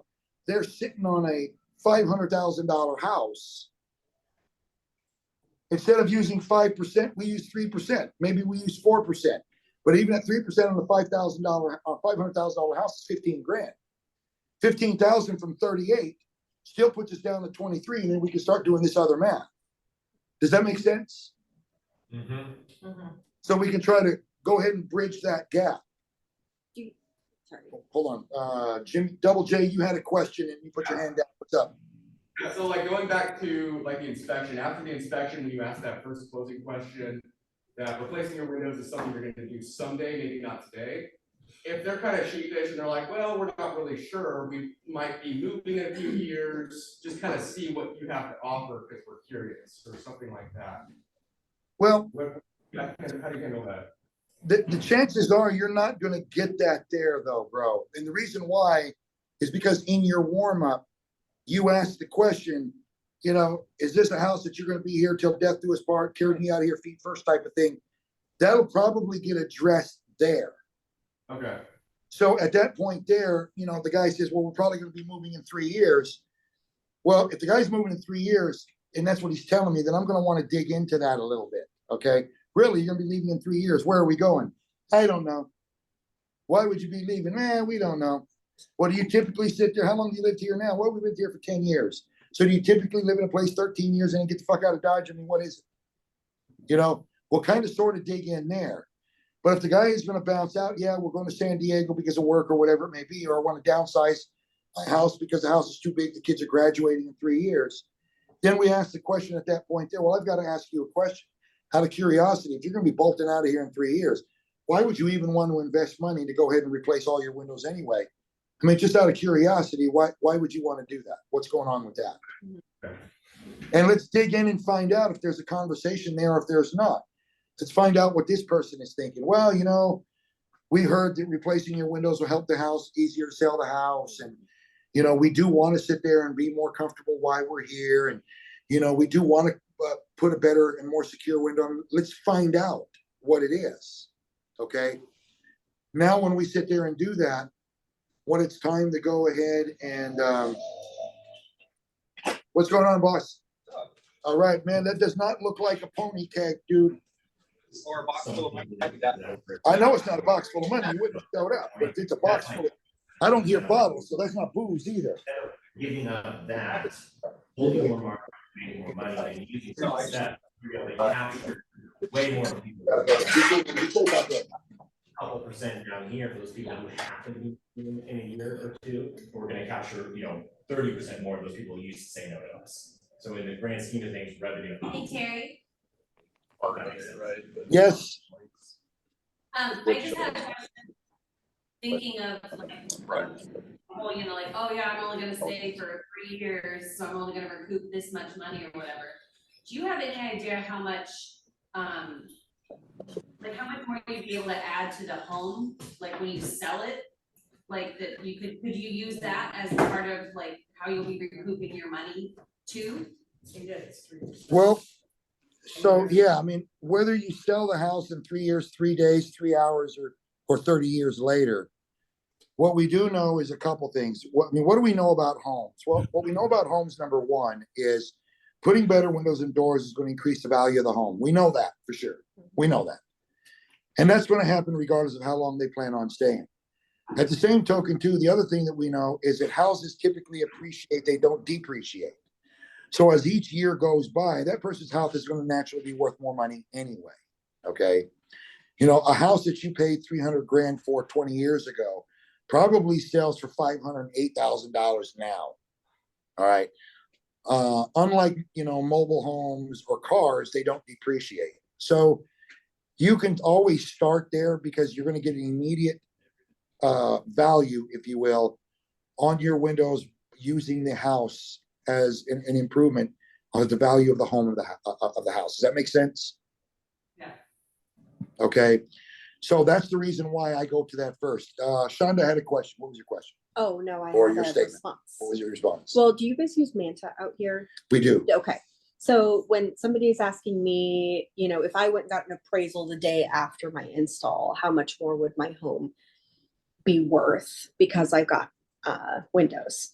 You know, I go through the Manta because in Colorado, our appraisals go heavily based off of Manta on what they say an average window cost should be. They use that a lot. My friends at Remax Alliance give us all of this info. But the thing that I was going to mention is that if they are moving quickly, there are things that are really valuable that aren't on your list.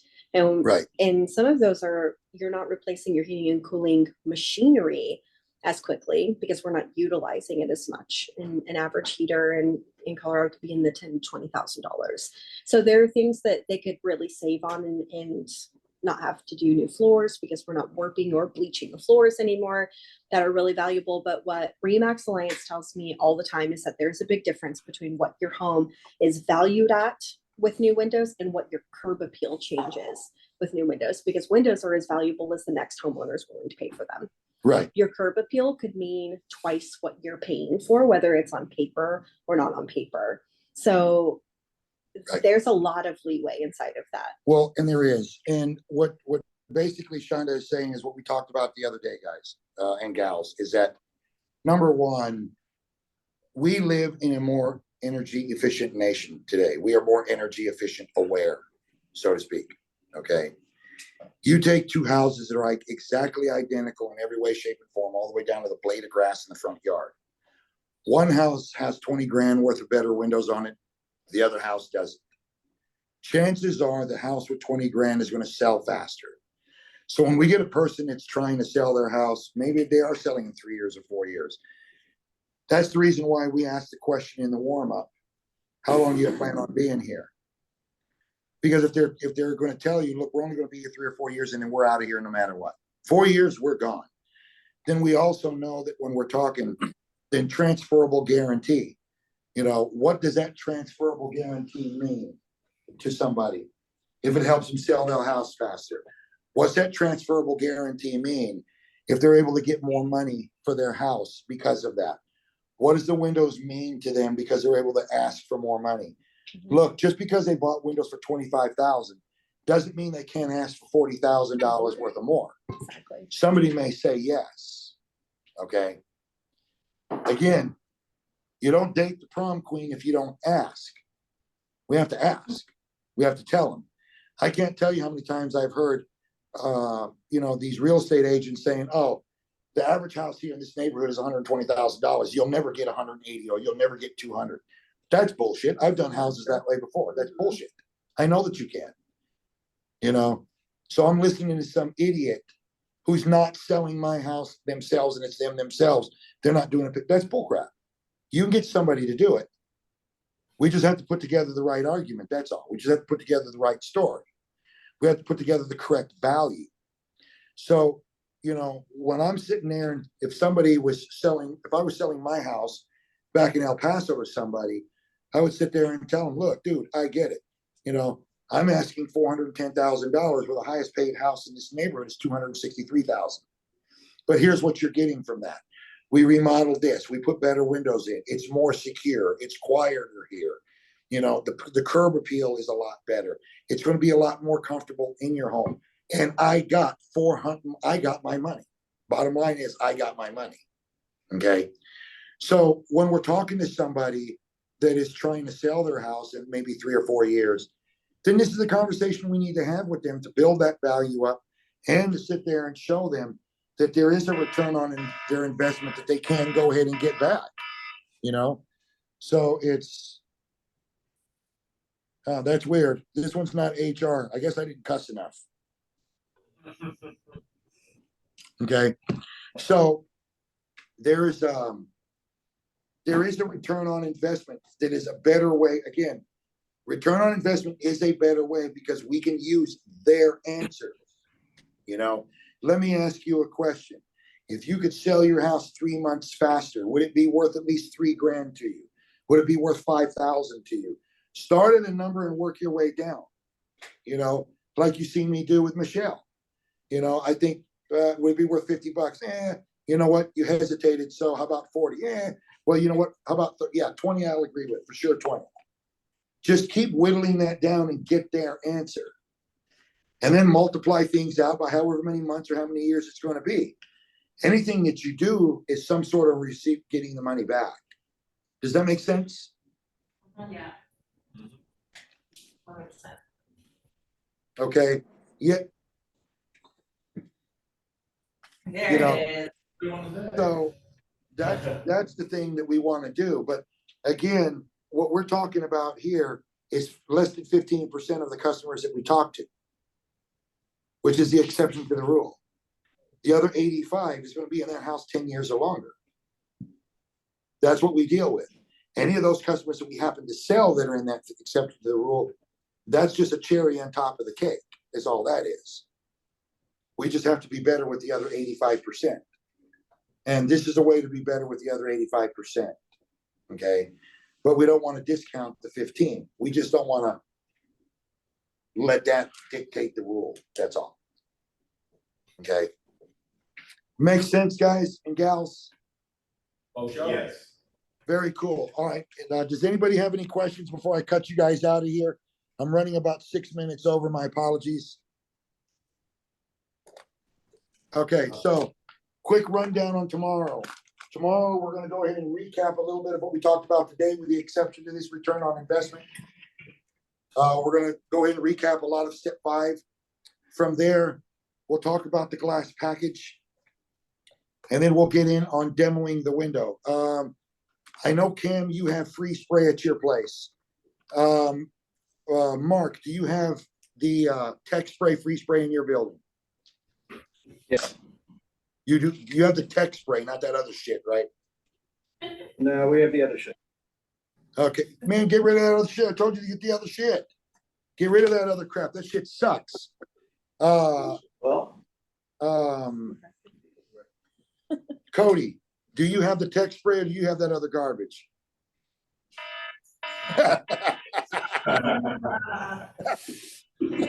You what? No, what he did. Do that again so Shonda and them can see it.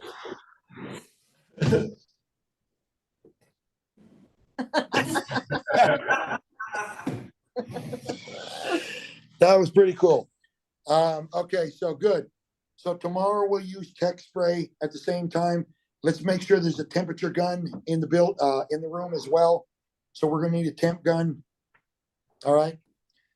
Other than that, appreciate it. Thanks for everything, guys. Thank you. If you have questions, let me know and holler out. MSPs, I'll see you on that call here pretty shortly, okay? Thanks, Derek. Thanks, All right. Peace, everybody. Out of here. Terry.